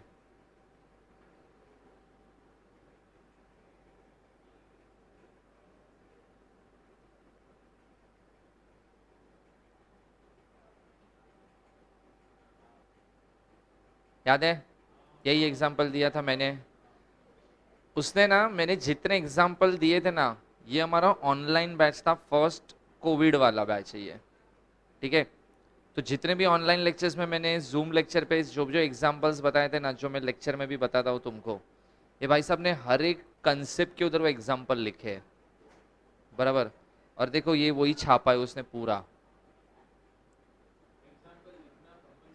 कंपलसरी नहीं है, बट देखो अगर तुम सोचो वो एग्जाम्पल हटा दो तो लेंथ ऑफ द आंसर देखो, और एग्जाम्पल के साथ लेंथ ऑफ द आंसर देखो।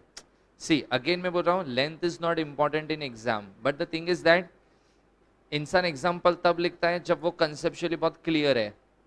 अगर तुम कंसेप्चुअली क्लियर नहीं होते तो तुम एग्जाम्पल नहीं लिखते, तो एग्जाम्पल का वो एक इम्पैक्ट हो जाता है। ग्रामेटिकल मिस्टेक इतना दिखते नहीं है कोई, सब सब्जेक्ट में नहीं दिखते, ठीक है। इसने भी बहुत ग्रामेटिकल मिस्टेक, अभी इसके कैंसलेशन वैंसलेशन बहुत किए इसने पेपर में, बट फिर भी एक बार वो शायद इग्नोर किया है ये पेपर शेखर ने, बट ये तुम एग्जाम्पल देखो, तुमको एज इट इज पूरा आंसर मिलेगा।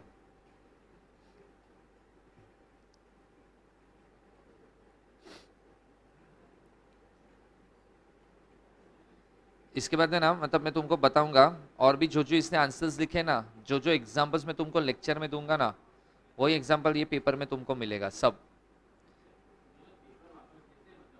इसने मंगाया था एक्चुअली, इसको इतना अच्छा स्कोर आया था ना, तो मैंने उसको बोला था तेरा पेपर मंगाना, हमको देखने का है, क्योंकि 79 कैसा आया ये समझे तो सही, तो उसने मंगाया था 500 रुपया भर के, और फिर उसने ये पेपर मेरे को शेयर किया था।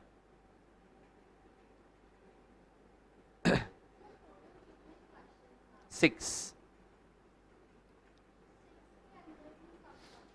क्वेश्चन 2 में ऑप्शन मिलेगा, और आई गेस 6 में ऑप्शन मिलेगा या 5 में ऑप्शन मिलेगा, बाकी नहीं मिलेगा। अभी इसका पेज नंबर 28 देखो, आई गेस लास्ट पेज है। उसमें जो उसने एग्जाम्पल लिखा है ना, ये एग्जाम्पल एक्चुअली ये जो चैप्टर है ना, ये चैप्टर है एडमिनिस्ट्रेटिव लॉ, वो मैं तुमको पढ़ाऊंगा ना तभी। वो एग्जाम्पल मैं तुमको दूंगा वो टॉपिक के अंदर, देखना उसने ये सेम एग्जाम्पल छापा है वर्ड टू वर्ड, बराबर। उसने मेरे को खुद एग्जाम के आके बोला था कि सर आपके ही सारे एग्जाम्पल लिख के आया हूं मैं। तो मैंने बोला मेरे तो कुछ एग्जाम्पल लिखने लायक भी नहीं होते। तो कहते नहीं, जो लिखने लायक थे वो सब लिखे हैं। तो कहते हाँ फिर तो मार्क्स मिल जाएगा। बट उसने मेरे को ऐसा बोला था 60 आएगा, 60 मतलब 60 के ऊपर तो आ जाएगा। बट जो वो आया ना उसको 79 था। आई थिंक वो ऑल ओवर इंडिया में सेकेंड या थर्ड था इन दिस सब्जेक्ट में बोल रहा हूँ, रैंक वाइज नहीं बोल रहा हूँ। उसको ये सब्जेक्ट में सेकेंड हाईएस्ट या थर्ड हाईएस्ट था ऑल ओवर इंडिया में। बिकॉज 79 मैंने भी एक्सपेक्ट नहीं किया था इतना आ जाएगा किसी को। बट इसके पेपर तुम देखोगे ना बाद में, 8-10 चैप्टर हो जाने दो, फिर तुम कनेक्ट कर पाओगे और तुमको समझेगा कि क्वेश्चंस क्या आता है, बुक में कैसा लिखा है, और इस बंदे ने कितना इजी वे से लिखा है। अभी देखो जो फर्स्ट चैप्टर था हमारा, अरे फर्स्ट नहीं, हमने कल एक चैप्टर खत्म किया, देखो सोर्सेस ऑफ लॉ।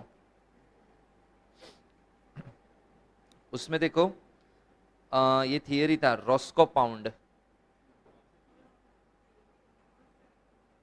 क्या क्या फर्स्ट आंसर यस, वो रॉस्को पाउंड थियरी है। अच्छा, कितने लोग ईईटी मेरे से पढ़े हो?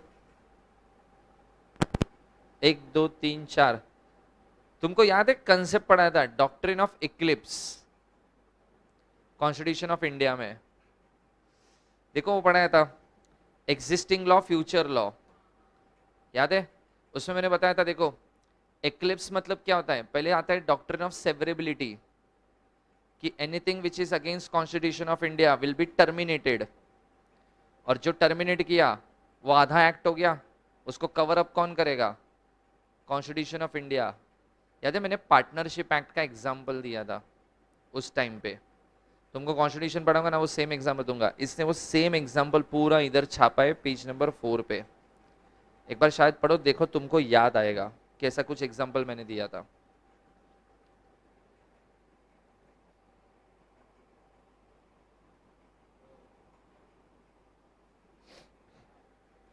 याद आया कुछ? बहुत जमाना हो गया ना अब तो पढ़े हुए। फिर देखो पेज नंबर 5, जिन लोग को मैंने से ये पढ़ाया था law relating to crime, first chapter अपना, पेज नंबर 5 पे देखो कौन से पर्सन को तुम अरेस्ट कर सकते हो विदाउट वारंट। याद है जो मिलिट्री से भाग गया है, याद है जो वांटेड है, जिसने कोई ऐसा ऑफेंस किया है, हाँ याद है। हाँ देखो वो सारे 4-5 पॉइंट लिखे उसने। बट लैंग्वेज देखो मेन कितना सिंप्लीफाइड लैंग्वेज है।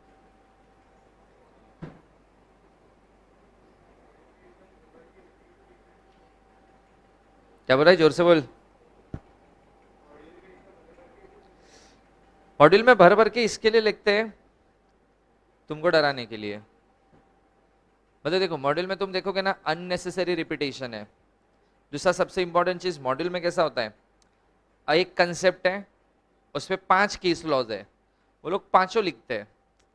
बट तुम 5 मार्क के लिए एग्जाम में आंसर लिख के 5 क्वेश्चन मतलब केस लॉज नहीं लिखने वाले हो ना, तो तुम्हारा आंसर ही 4 पेज का जाएगा, और 4 पेज का आंसर लिखा तुमने, वेटेजेस क्वेश्चन का वेटेजेस 5 मार्क। इतना कौन लिखता है 5 मार्क के लिए?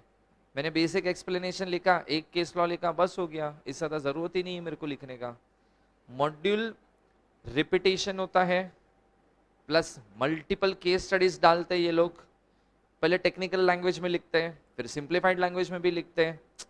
तो एक का एक चीज तुमको रिपीटेशन ज्यादा मिलेगा मॉड्यूल में, इसके लिए मॉड्यूल के आंसर्स इतने लेंदी हो जाते हैं, जबकि एक्चुअल में इतने आंसर्स लेंदी नहीं होते कभी।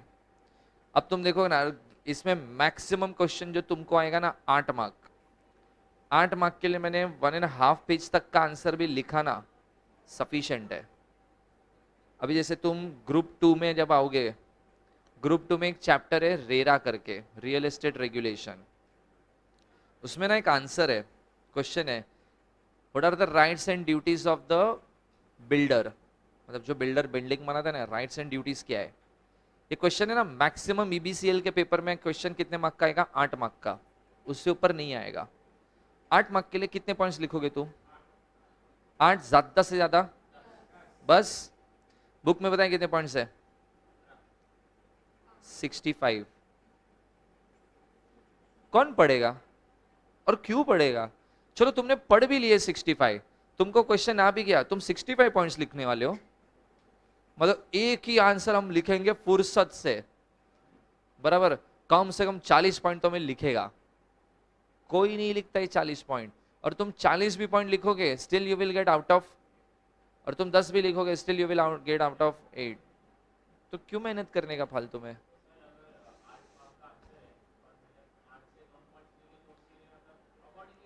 देखो सिंपल सा फंडा, जितना मार्क्स होगा ना 2 पॉइंट ज्यादा लिखने का, 5 मार्क है तो 7, 8 मार्क है तो 10, ये स्टैंडर्ड याद रखो। जितना मार्क्स है, कौन सा क्रिमिनल प्रोसीजर, ये था 4 मार्क का, हाँ, और उसको पूरा दिया। बट अगेन इसमें भी देखो कैसा, एक सिंपल सी चीज, पेपर चेकर का मूड, नसीब बहुत मैटर करता है, बराबर। क्योंकि देखो कैसा है, ये 2 पेपर चेकर है, मैं दोनों को पेपर देगा ना, सेम पेपर देगा ना, दोनों अलग अलग मार्किंग्स करेंगे। इसने 60 दिया होगा, इसने 65 दिया होगा, जबकि पेपर दोनों का सेम है, क्वेश्चन पेपर दोनों का सेम है, सब कुछ सेम है, फिर भी डिफरेंस क्यों। वो तो यार लॉजिक पे चलता है ना थोड़ा बहुत, तो वो होता ही है, वो कॉमन चीज है। ये स्ट्रिक्ट चेकिंग कर रही है, ये लीनियंट चेकिंग करेगी, बराबर।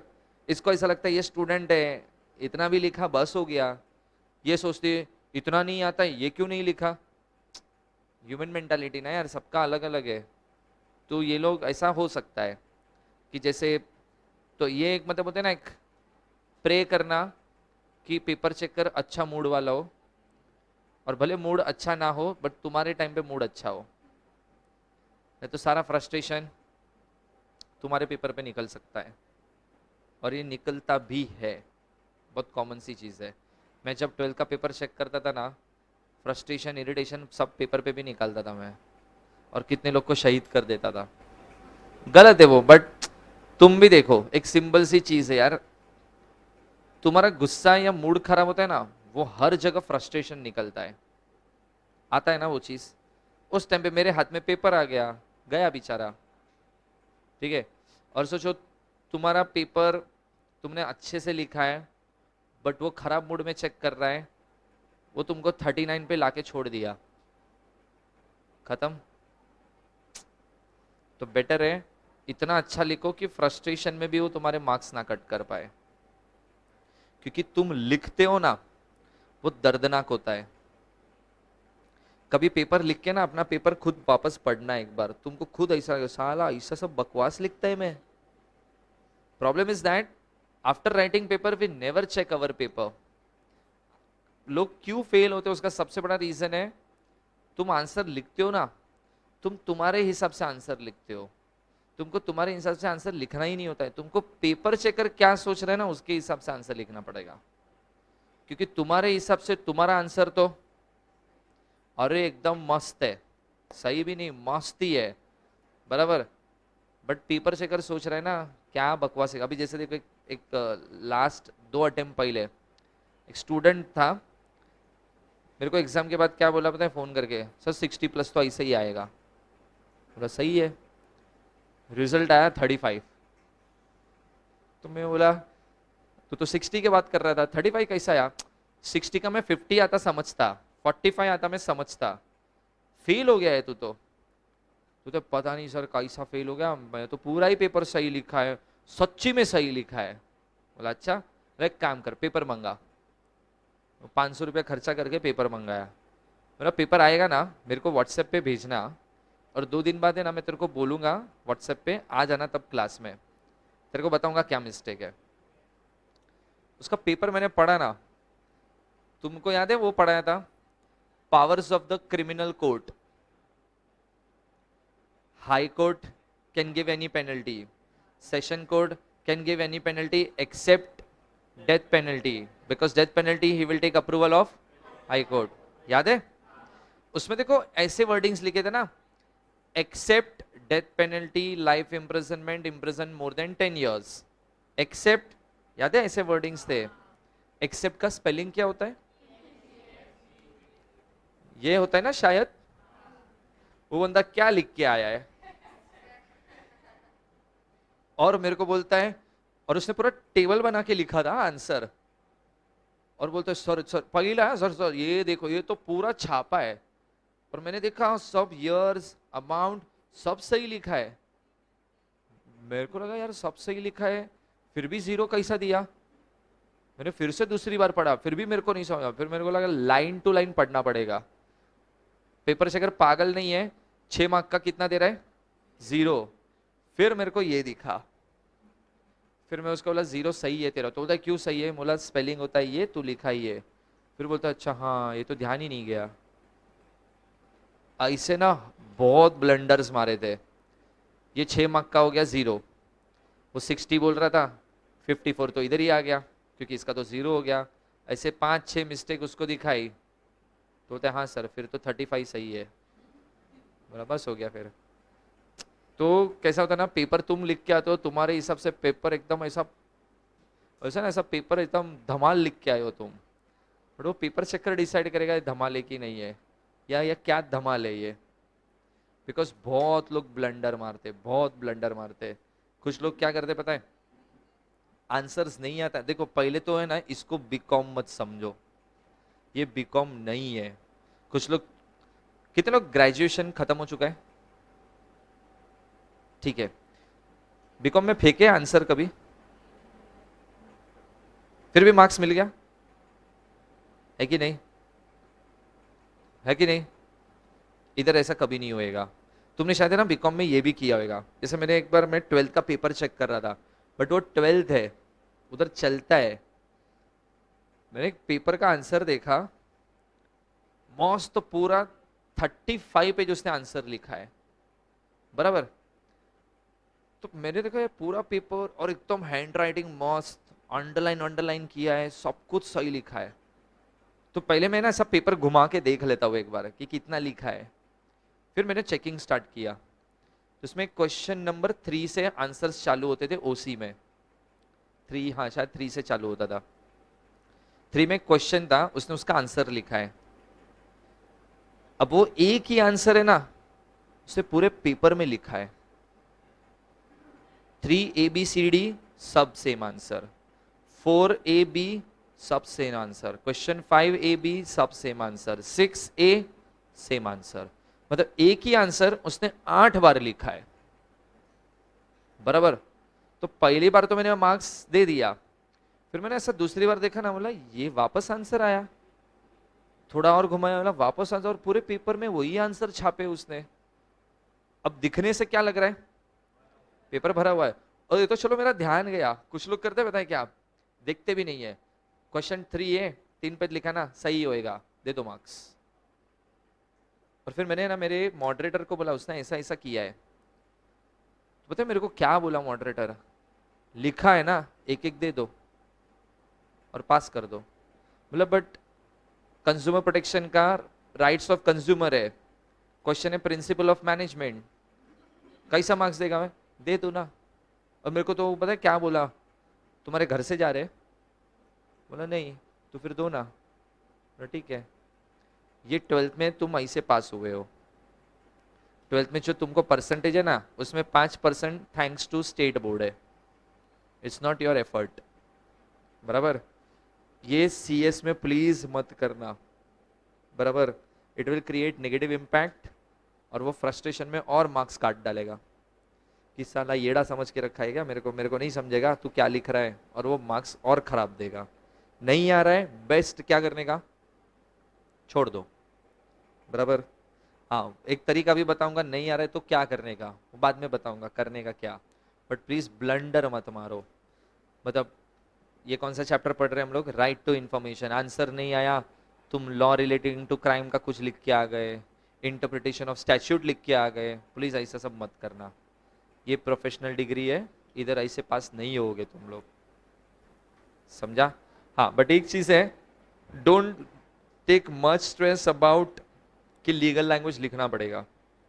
जब भी डाउट आएगा ये पेपर देख लेना कि लीगल लैंग्वेज का इंपॉर्टेंस नहीं होता है, बिकॉज उनको भी पता है अल्टीमेटली यू आर स्टूडेंट्स, तुमसे वो लोग लीगल लैंग्वेज एक्सपेक्ट नहीं करेंगे, क्योंकि तुमसे क्या, जो प्रोफेशनल है वो लीगल लैंग्वेज लिख नहीं पाता है, वो तुमसे क्या एक्सपेक्ट करेगा। तुम तो अभी फर्स्ट लेवल पे पढ़ रहे हो, तो उसका टेंशन जरा भी मत लो, ठीक है। चलो नेक्स्ट आ जाओ।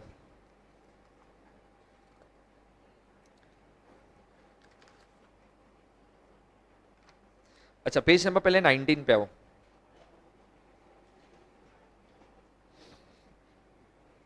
उसमें देखो what is record as per RTI act. अभी देखो record as per RTI act का मतलब क्या होता है।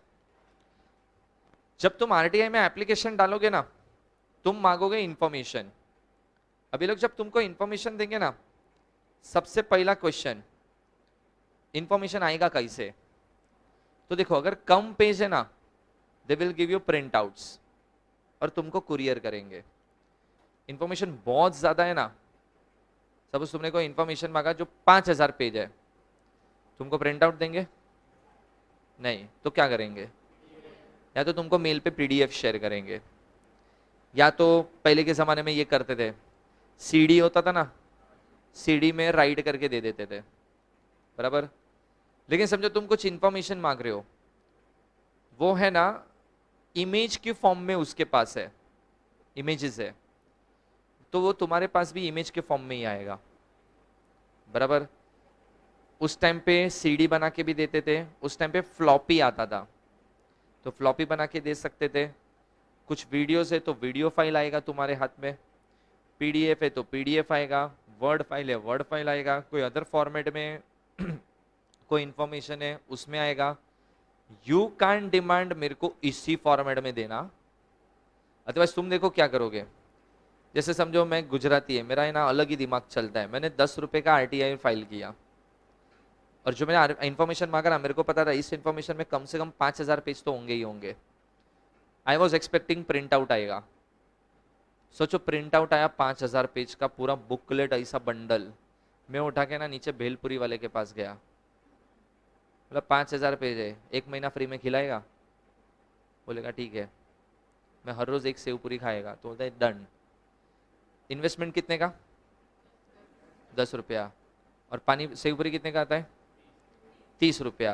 कितने दिन का, 30 दिन का जुगाड़। कितने रुपए का बेनिफिट, 900 1000 रुपए का बेनिफिट।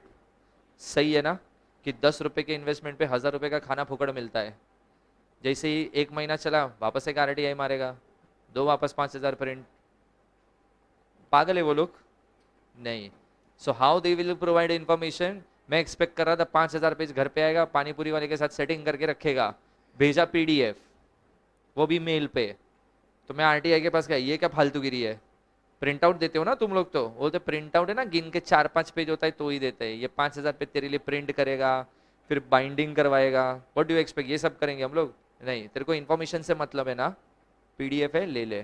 बोला साला पानीपुरी वाले का सेटिंग बिगाड़ा तुमने मेरा। हाँ है, तुम जो फॉर्मेट में इंफॉर्मेशन मांगोगे वही फॉर्मेट में इंफॉर्मेशन मेरे को चाहिए, ऐसा नहीं होता है। उनके पास जो फॉर्मेट होगा, जो कन्वीनियंट होगा, जो इजीली एक्सेसिबल तुम्हारे लिए हो सकता है, वही तुमको देंगे। वो भी सस्ता और टिकाऊ रास्ता ढूंढेगा, वो 5000 प्रिंट नहीं निकालेगा, समझा। सोचो 5000 प्रिंट निकाल रहे, दिन में ऐसे 10 लोग आ रहे, तो एक बंदा तो प्रिंटर ऑपरेट करने के लिए रखना पड़ा अभी, कि भाई तू खाली प्रिंट मारते रहे, ये तो बहुत मांगेंगे ये लोग। It is practically not possible, ठीक है। सो रिकॉर्ड में देखो क्या क्या वो लोग दे सकते हैं। कोई भी डॉक्यूमेंट आ सकता है, मैन्यूस्क्रिप्ट मतलब बड़े बड़े पेजेस होते हैं, पूरा स्क्रिप्ट होता है वो आएगा। कोई फाइल कोई भी फॉर्मेट में आएगी, microfilm, microfiche, facsimile copy document, reproduction of the image, ये सब फॉर्मेट्स है। इसमें से कोई भी फॉर्मेट में तुमको इन्फॉर्मेशन मिल सकता है। डोंट एक्सपेक्ट कि तुमको जो फॉर्मेट चाहिए उसमें ही आना चाहिए, ऐसा कुछ नहीं है। नेक्स्ट देखो, what is third party. Third party समझा ये वाला, ठीक है, एक बार पढ़ लो, वही है।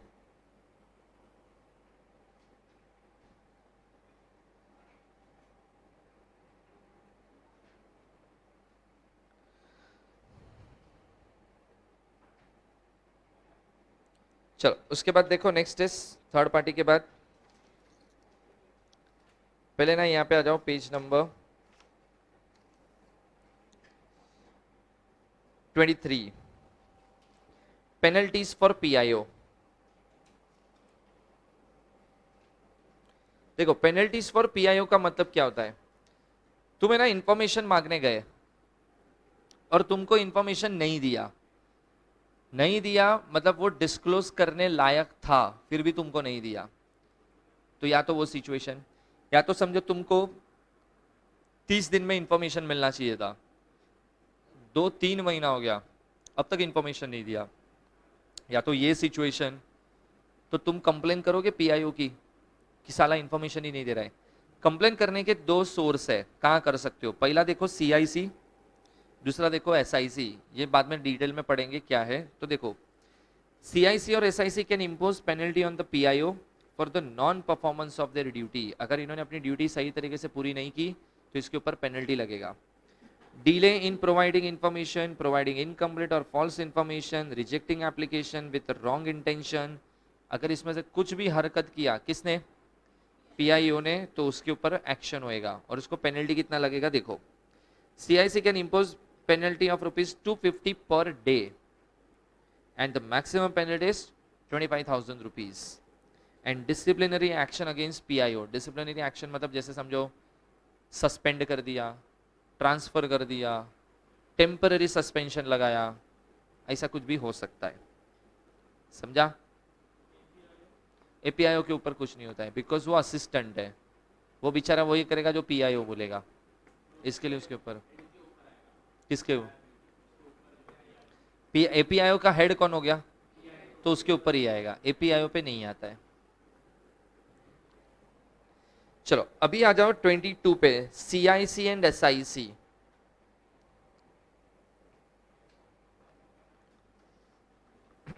अभी देखो ये कंसेप्ट क्या है, क्या हुआ, पीआईओ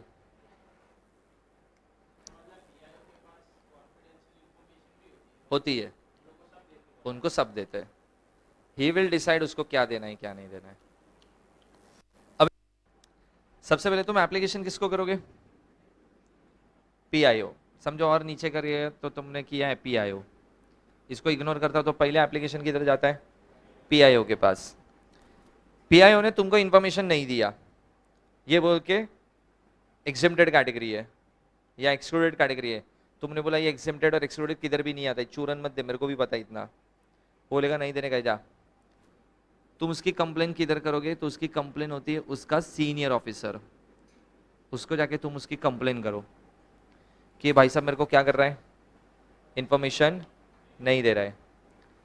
ये बोलेगा अरे ये बराबर है, वो नहीं दे सकते, बोला नहीं ये एक्सक्लूडेड और एग्जेम्प्टेड कैटेगरी में जरा भी नहीं आता है, ये बोलता है नहीं देने का है, जा तेरे को जो उखाड़ना है उखाड़ ले, बोला ठीक है। अब यहां से ना 2 वे है, अगर मैं जिसकी इंफॉर्मेशन मांग रहा हूं वो स्टेट गवर्नमेंट है, मतलब वो डिपार्टमेंट किसके अंडर आता है, then I will file a complaint SIC. But अगर वो सेंट्रल गवर्नमेंट कंट्रोल है, I will file with CIC, समझा। देखो वही है 2 table, central information commission, state information commission, समझा, ये रूट समझा, इधर तक सब सेम जाते हैं, यहां से रूट डायरेक्शन अलग अलग हो जाएगा, बराबर। अगर सपोज जैसे तुमको रेलवे का इंफॉर्मेशन चाहिए तो सीनियर ऑफिसर के बाद रेलवे किसके अंडर आता है, सीआईसी। अगर सपोज महाराष्ट्र का कोई बस ट्रांसपोर्ट सर्विस का इंफॉर्मेशन मांग रहा हो तो सीनियर के बाद एसआईसी, बराबर, अकॉर्डिंगली जाना है। तुम रेलवे का इंफॉर्मेशन इधर जाके दे रहे हो तो वो रिजेक्शन ही मारेगा, बराबर, क्योंकि वो एलिजिबल ही नहीं है। ओके, अभी देखो यहाँ पे ना मैंने एक्चुअली इसको टेबुलर फॉर्म में लिखा है, पहले बता रहता हूँ, it is not a distinguish. मैंने ऐसे इसके लिए डाला है नोट्स में, तुम कंपैरिजन कर सकते हो, इजी हो जाएगा। और एक चीज, एक ही साइड पढ़ोगे, सेंट्रल का साइड पढ़ने का, स्टेट ऑटोमेटिकली आएगा, पढ़ने की जरूरत नहीं है उसमें। जैसे देखो, क्योंकि काफी सारी सिमिलरिटी है। जैसे देखो, पहला पॉइंट सुन लो, बहुत फालतू पॉइंट है। सीआईसी को कौन बनाएगा? तो एसआईसी को कौन बनाएगा? हो गया पहला पॉइंट, बराबर। दूसरा point, central information commission consist chief information commissioner and central information commissioner not exceeding 10। अभी इधर एक ध्यान से चीज सुनना, दो लोग हैं और नॉट एक्सीडिंग 10 है। दो का नाम क्या है? चीफ इंफॉर्मेशन कमिश्नर, ये फर्स्ट हो गया, और दूसरा कौन हो गया? सेंट्रल इंफॉर्मेशन कमिश्नर, बराबर। अब दोनों स्टेट में अगर अपॉइंट होंगे ना, खाली नाम में देखो कितना चेंज किया है। चीफ इंफॉर्मेशन का किया स्टेट चीफ इंफॉर्मेशन, और सेंट्रल इंफॉर्मेशन कमिश्नर का किया स्टेट इंफॉर्मेशन कमिश्नर, बाकी सब कुछ सेम है, देखो, समझा? ठीक है। तीसरा देखो, this shall be appointed by the president of India on the recommendation of the committee consisting of Prime Minister, who is the chairman of the committee, and the leader of the opposition in the Lok Sabha and the Union Cabinet Minister to be nominated by the Prime Minister. अभी देखो, country का सबसे supreme authority होता है president of India, एक होता है prime minister. State का सुप्रीम अथॉरिटी कौन होता है? गवर्नर। और उसके नीचे का लेवल कौन हो गया? Chief minister. देखो सामने क्या लिखा है, governor and chief minister. PM का हो गया सीएम, प्रेसिडेंट का हो गया गवर्नर। फिर देखो, हाँ वही बता रहा हूं, देखो पहले तो जो ये सीआईसी है ना, उसका हेड कौन होगा? तो देखो लिखा है PM is chairman of the committee, बराबर। आगे देखो क्या लिखा है, the leader of the opposition in the Lok Sabha, मतलब एक पर्सन ऑपोजिशन पार्टी से आएगा, एंड यूनियन कैबिनेट मिनिस्टर, एक अपनी पार्टी का बंदा। ये दो लोगों को अपॉइंट किया जाएगा बाय प्राइम मिनिस्टर। जैसे देखो होता क्या है,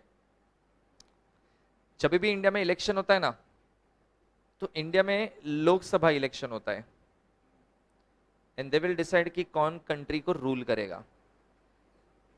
इंडिया में ना टोटल कितनी सीट पे इलेक्शन फाइट होता है? 552, बराबर, याद है? ईटी, हाँ 552 पे इलेक्शन होता है। इसका 10% जो होता है 55। जो भी पॉलिटिकल पार्टी इलेक्शन में खड़ी होती है ना, जिसके पास 55 सीट आ गया ना, वो बन गया विनिंग पार्टी का ऑपोजिशन पार्टी। तो समझो इलेक्शन जीतने के लिए चाहिए 276, समझो मोदी ने जीता 300, तो गवर्नमेंट किसका बन गया? मतलब बीजेपी का गवर्नमेंट बन गया। और कांग्रेस के पास आ गया समझो 58, मोर देन 10% है, तो कांग्रेस क्या बन गया? अपोजिशन। अब अपोजिशन बन के करते क्या है ये लोग? तुमको बीजेपी के सामने डायरेक्टली बैठने का हक है, and you can directly ask the question to the BJP why you are doing this. कल बीजेपी बोलेगा ना, हम ये लॉ लेके आ रहे हैं, क्यों ला रहे हो? क्या जरूरत है? क्यों लाने का है? वो लोग उसको अपोज कर सकते हैं, बराबर। अपोजिशन बैठने का मतलब तुम्हारे ऊपर, तुम्हारे पास इतना पावर है कि सामने वाले की हर एक एक्टिविटी के ऊपर तुम वॉच रखो, तुम क्वेश्चन पूछो, and he is answerable to you. समझा? 2019 का इलेक्शन था ना, जहां पे मोदी गवर्नमेंट फिर से फॉर्म हुई थी, उस टाइम पे कांग्रेस के पास 55 सीट भी नहीं आई थी, मतलब वो लोग ऑपोजिशन में भी नहीं आ पाए। बट फिर बाद में ऑपोजिशन में आए। कैसे आए? देखो ऑपोजिशन में कितनी सीट चाहिए? 55 सीट चाहिए। मैं कांग्रेस है, मैं 45 सीट जीता है, ये 3 सीट जीती है, ये वो समाजवादी पार्टी है 3 सीट, ये शिवसेना है 5 सीट, ये और 5 सीट है, 5 3 5, मैं तीनों को पकड़ेगा। बोला तुम्हारा इंडिविजुअल वैल्यू क्या है? 3 सीट से क्या उखाड़ लोगे? 5 सीट से क्या होएगा? कुछ नहीं ना। आओगे मेरे साथ? तो ये पहला बोलेगी कितना मिलेगा? बोला 200 करोड़ देगा, चल तेरा 5 सीट मेरा। मेरे कितने सीट जीता था? 45, 5 इसका आ गया और इससे भी 5 आ गया, कितना हो गया? 55 हो गया। 55 इसको ले जा, तेरे सीट नहीं चाहिए मेरे को। 55 हो गया, बन गया मैं क्या? अपोजिशन।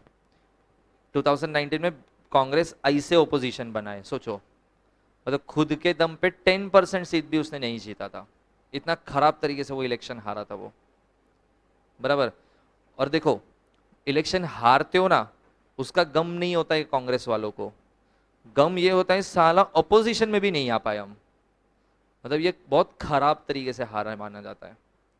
तो इज्जत पे आ गया था ना, तो उन्होंने ऐसा जुगाड़ जुगाड़ लगा लगा के अपोजिशन पार्टी बनाया था। और अपोजिशन में फिर एक लीडर खड़ा करते वो लोग कि हमारा अपोजिशन लीडर है। जो उन्होंने खड़ा किया था उसका नाम था मल्लिकार्जुन खोब्रागडे, ये उस पर्सन का नाम है। वो पर्सन रिप्रेजेंटेटिव होता है अपोजिट पार्टी का, अपोजिशन का, and he directly asked the question to the Modi government, ऐसा क्यों किया? उसके पास वो पावर होता है। अब जो अपोजिशन का लीडर होगा ना, वो किधर बैठेगा? सीआईसी में भी बैठेगा। क्वेश्चन ये आता है उसको क्यों बिठाया? सोचो, मैं मोदी है, मैं चेयरमैन ऑफ सीआईसी है, ये मेरी पॉलिटिकल पार्टी की लीडर है, एक ये मेंबर है, अब एक ऑपोजिशन की पार्टी है, एक ये मेंबर है, हम तीनों की वजह से क्या चल रहा है? सीआईसी चल रहा है। इसके आने से पता है क्या हो गया? ये कौन है? ऑपोजिशन। मैं कुछ भी आड़ा टेढ़ा रूल नहीं बना सकता वो आरटीआई में, क्योंकि जैसे समझो मैं ऐसा बोल रहा ना कि से काम करते, पीएम केयर फंड है ना, उसको आरटीआई से एक्सक्लूड कर देते हैं। मैं बीजेपी, ये कांग्रेस, मैंने बोला ना ये करेंगे, ये क्या बोलेगी? हाँ करते, एक्सक्लूड करते। ये क्या बोलेगी? क्यों करना है? मैं नहीं करने देगी।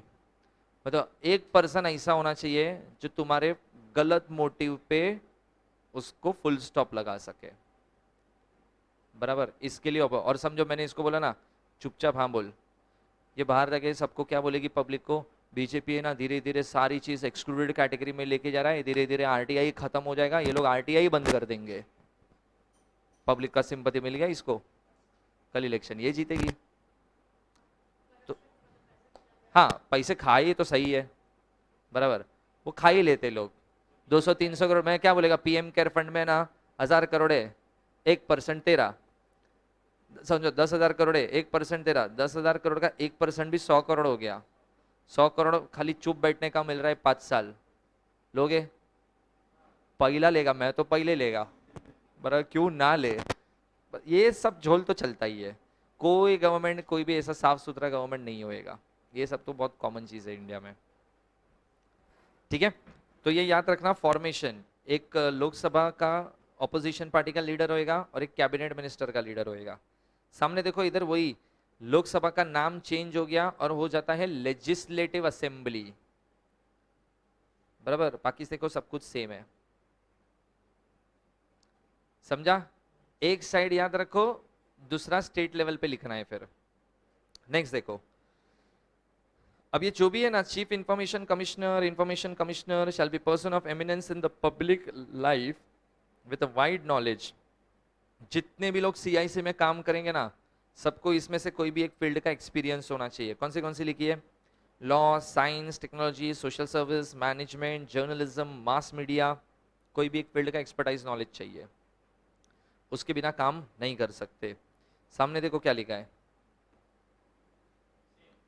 सेम है पूरा, ठीक है। उसके बाद देखो नेक्स्ट इज, अच्छा अभी सेंट्रल है तो हेडक्वार्टर किधर होएगा सीआईसी का? अच्छा, और स्टेट है, स्टेट का कैपिटल, जैसे महाराष्ट्र है तो बस देखो वही लिखा है, पढ़ लो। स्टेट में स्पेसिफाई नहीं किया है, but that will be assumed as कि वो मोस्टली कैपिटल ही रखते हैं। और नेक्स्ट देखो, एक है एज लिमिट। देखो दोनों में एज लिमिट सेम है, 5 years और 65 years, which ever is earlier. ये लॉजिक पता है? सच्ची पता है? मैं किसी को भी रैंडमली पूछूंगा, नहीं पता है तो बोल दो नहीं पता है। हाँ देखो, अगर समझो मैं सीआईसी में अपॉइंट हुआ, मैं जब अपॉइंट हुआ ना, मेरा एज था 63। पहले मेरा 5 साल खत्म होएगा कि पहले मेरा एज 65 आएगा? कितने साल में? तो +2 में क्या हो गया? जबकि 3 साल तो अभी भी बैलेंस है मेरे पास, फिर भी निकाल देंगे। क्या लिखा है? 65 years और 5 years, विच एवर इज, जो पहला आया वो। मैं 59 पे अपॉइंट हुआ, पहले क्या आएगा? पहले 5 साल खत्म होएगा ना, 5 साल कितने टाइम में आएगा, मतलब होएगा मेरा 64, बैलेंस बच रहा है, फिर भी निकाल देंगे। बराबर? इस तरीके से ये लोग कैलकुलेशन करते हैं। बराबर? चलो उसके बाद देखो, next is appeal procedure. Appeal procedure में देखो, सबसे पहले जानेगा किधर? पीआईओ। मजा नहीं आया तो सीनियर ऑफिसर, फिर भी मजा नहीं आया तो सीआईसी या तो एसआईसी। पीछे देखो डेज लिखे, एक बार डेज पढ़ लो सारे।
वो आंसर है, देखो, what are the obligations of the public authority.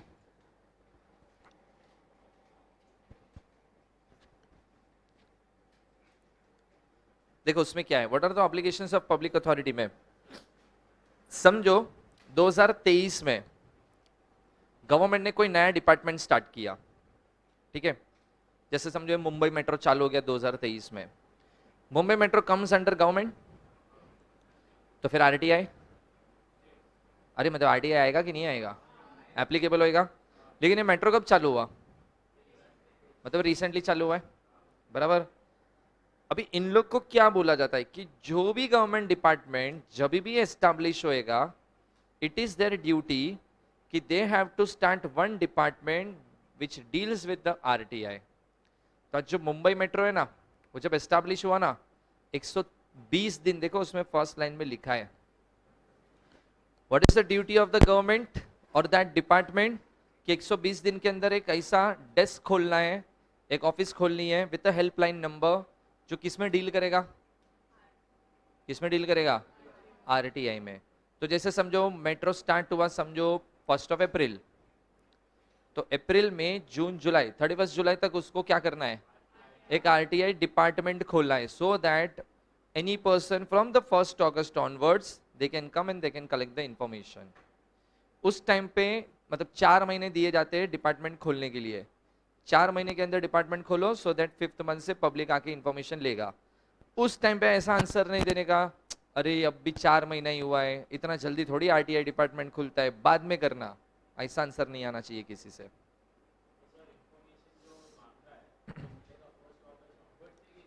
जिस दिन से एस्टैब्लिश हुआ वहां से लेके बस उतना ही मिलेगा।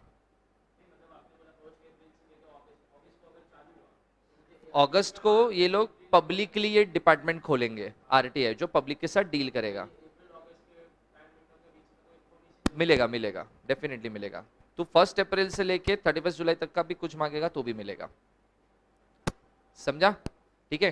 तो देखो जब डिपार्टमेंट स्टार्ट होता है उनको करना क्या है, सो देखो every public authority has to publish within 120 days of the enactment of this act.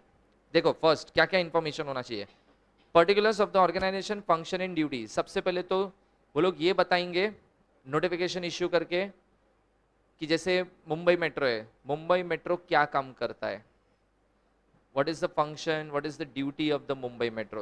So we provide commuters traveling services from this particular point to this particular point, minimum fare charges इतना, maximum fare charges इतना, बराबर। we are controlled by this particular government authority, ये सब चीजें वो लोग publish करेंगे। और क्या क्या पब्लिश करेंगे, second powers and the duties of the officer and employ, कितने ऑफिसर्स हैं, कौन सी पोस्ट पे है, कितने एम्प्लॉयज है, क्या क्या डेजिग्नेशन पे काम कर रहे हैं, सबके पावर्स क्या क्या हैं वो भी उसमें लिखा होगा। तीसरा procedure followed in decision making process including channel of the supervision and accountability, कि ये जो भी डिपार्टमेंट है ये जब डिसीजन लेता है तो डिसीजन किसके थ्रू लेता है, स्टेट गवर्नमेंट को पूछता है, बीएमसी को पूछता है, सेंट्रल गवर्नमेंट को पूछता है, किसको पूछ के डिसीजन ले रहा है, मतलब इन शॉर्ट किसके थ्रू ये लोग कंट्रोल हो रहे, ऑपरेटर है, वो भी बताना है। Fourth norms set by the discharge of the functions, rules and regulation बताएंगे ये लोग।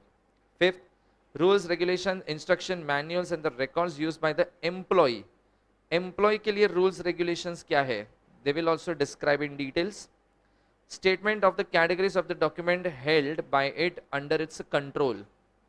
ये लोग देखो तुम आज वेस्टर्न रेलवे की इंफॉर्मेशन मांगने गए और एप्लीकेशन लिखा, तुमने एप्लीकेशन में डाला कि मेरे को वेस्टर्न रेलवे का इंफॉर्मेशन चाहिए, तुम चले गए सेंट्रल रेलवे में, देगा वो तुमको क्या बोलेगा कि वेस्टर्न में जाओ। सेम चीज इधर, ये लोग तुमको ये भी बताएंगे अगर हमारे पास आ रहे हो इंफॉर्मेशन मांगने, ये इंफॉर्मेशन के लिए ही आना है, इसको छोड़ के हमारे पास कोई इंफॉर्मेशन मांगने आना मत, ठीक है। Then the particulars of the arrangement that exist for the consultation or representation by the member of the public in relation to the formulation of the policy or implementation thereof, कि ये लोग जब information देंगे how they are going to provide information upgrade होगा तो वो कैसे mode में दिया जाएगा, इसके रूल्स रेगुलेशंस क्या होंगे वो भी तुमको बताएंगे। देन 8th वाला कट कर दो।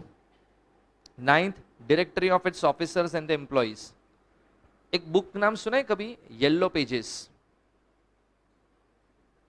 सुना है कभी? अभी एक्चुअली ना जस्ट डायल आ गया, इसके लिए येलो पेजेस का एग्जिस्टेंस खत्म हो गया। येलो पेजेस से ना बुक आता था पुराना, तुमको किसी भी डिपार्टमेंट का डायरेक्टरी मतलब नंबर चाहिए ना, लैंडलाइन नंबर, तुमको येलो पेजेस से मिल जाएगा।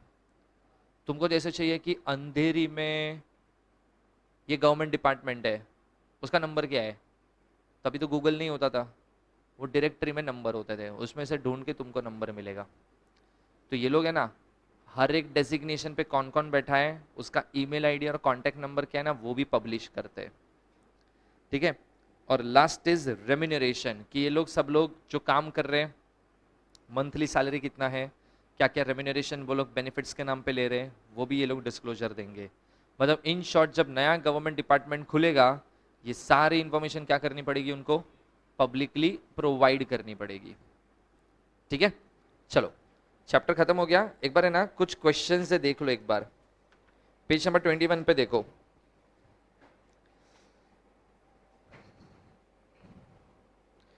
उसमें देखो एग्जेम्प्टेड का क्वेश्चन पूछा है, जो ऊपर ही है। ये क्वेश्चन कितने मार्क का था? 4 मार्क, जून 22 में ही पूछा था ये।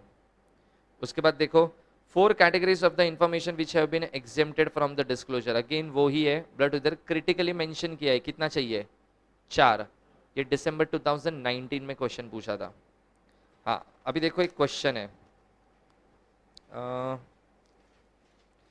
पेज नंबर 23 पे आओ पहले। Discuss the term of the office and the condition of the service of the chief information commissioner and information commissioner under right to information. Terms of office of CIC और information commissioner. देखो क्या लिखा है, condition of the service, term of office and condition of service.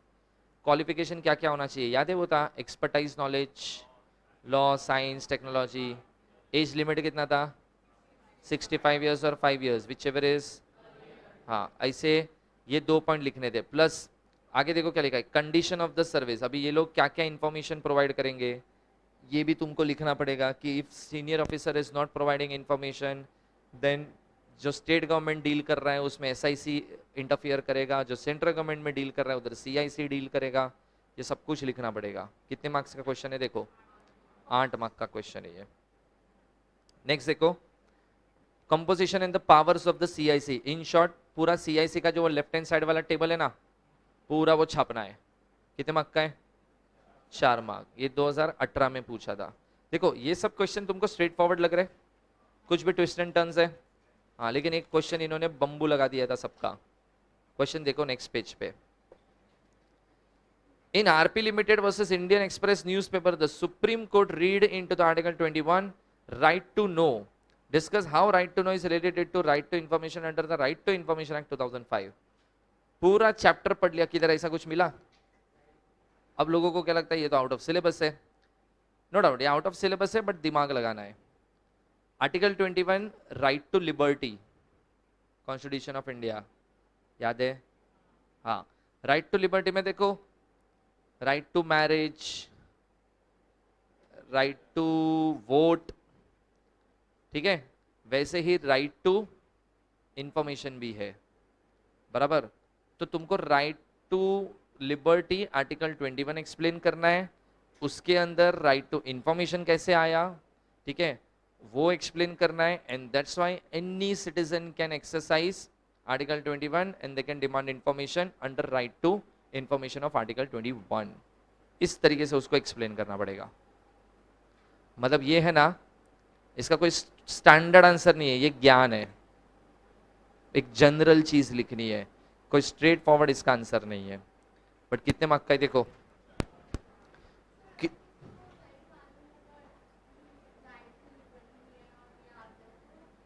ऐसा possible ही नहीं है, ऐसा possible ही नहीं है, बिकॉज कॉन्स्टिट्यूशन ऑफ इंडिया पढ़ेंगे उसमें आर्टिकल 21 है, तो जब वो चैप्टर पढ़ लेंगे तो ये कैसे नहीं पता होएगा। हाँ, वो चैप्टर स्किप मारा, ऑप्शन में छोड़ा, तो ये भी ऑप्शन में छोड़ देना, मतलब उधर छोड़ना 10 मार्क, इधर छोड़ना 4 मार्क, 14 मार्क दान इंस्टीट्यूट को। नेक्स्ट देखो, provisions for the appeal under right to information. Appeal याद है ये, पीआईओ, फिर सीनियर ऑफिसर, फिर स्टेट है तो SIC सेंट्रल है तो ये बस ये डायग्राम एक्सप्लेन करना है, डायग्राम बनाने का।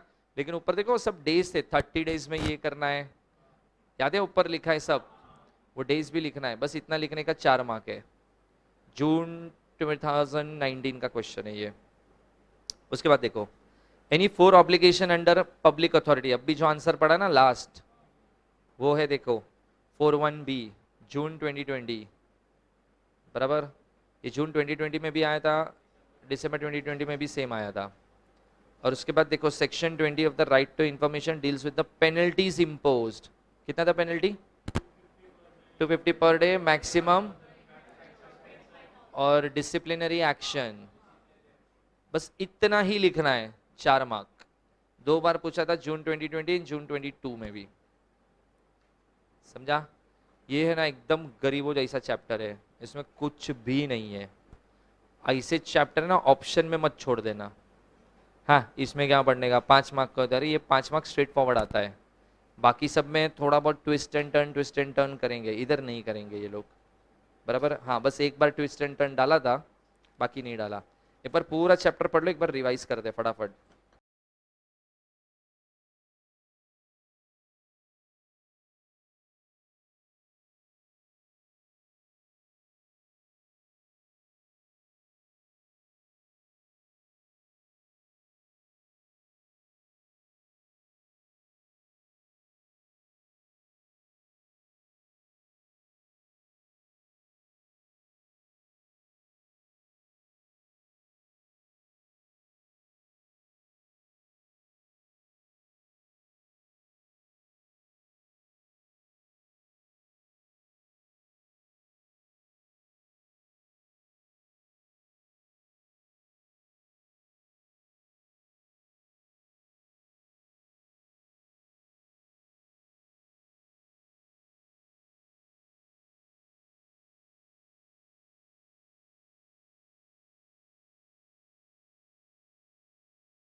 देखो 24 पे जो लास्ट पॉइंट है, first appeal shall be dispose of within 30 days from the date of the receipt subject to the maximum limit of 45 days. अभी देखो तुम पहले इधर गए, इधर डिसीजन से सेटिस्फाइड नहीं हुए तो तुमने इधर गए, तुम पहली बार अपील मार रहे हो, इसको क्या बोलने का फिर, ये क्या हो गया, ये मेरी फर्स्ट अपील हो गई। जिस दिन तुमने अपील फाइल किया ना उसके मैक्सिमम कितने दिन में झगड़ा सॉल्व होना चाहिए? 45 डेज, इससे ज्यादा लंबा मैटर नहीं चलेगा। तो जिस दिन इसने एप्लीकेशन रिसीव किया ना तुम्हारा अपील का, उसकी ड्यूटी बनती है 45 डेज में उसका सॉल्यूशन लाके देना है। समझा? Dispose of within 30 days subject to maximum limit of 45 days. Try करना है 30 में करना है, नहीं हुआ तो मैक्स 45, उससे ज्यादा नहीं।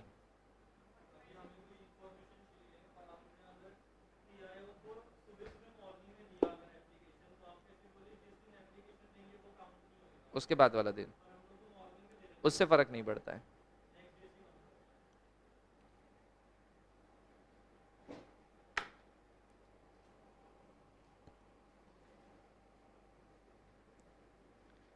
चलो अभी इसमें क्या पढ़ोगे, छोड़ो रे। पीआईओ का एप्लीकेशन करूंगा तो कितने दिन में आंसर आएगा? एपीआईओ,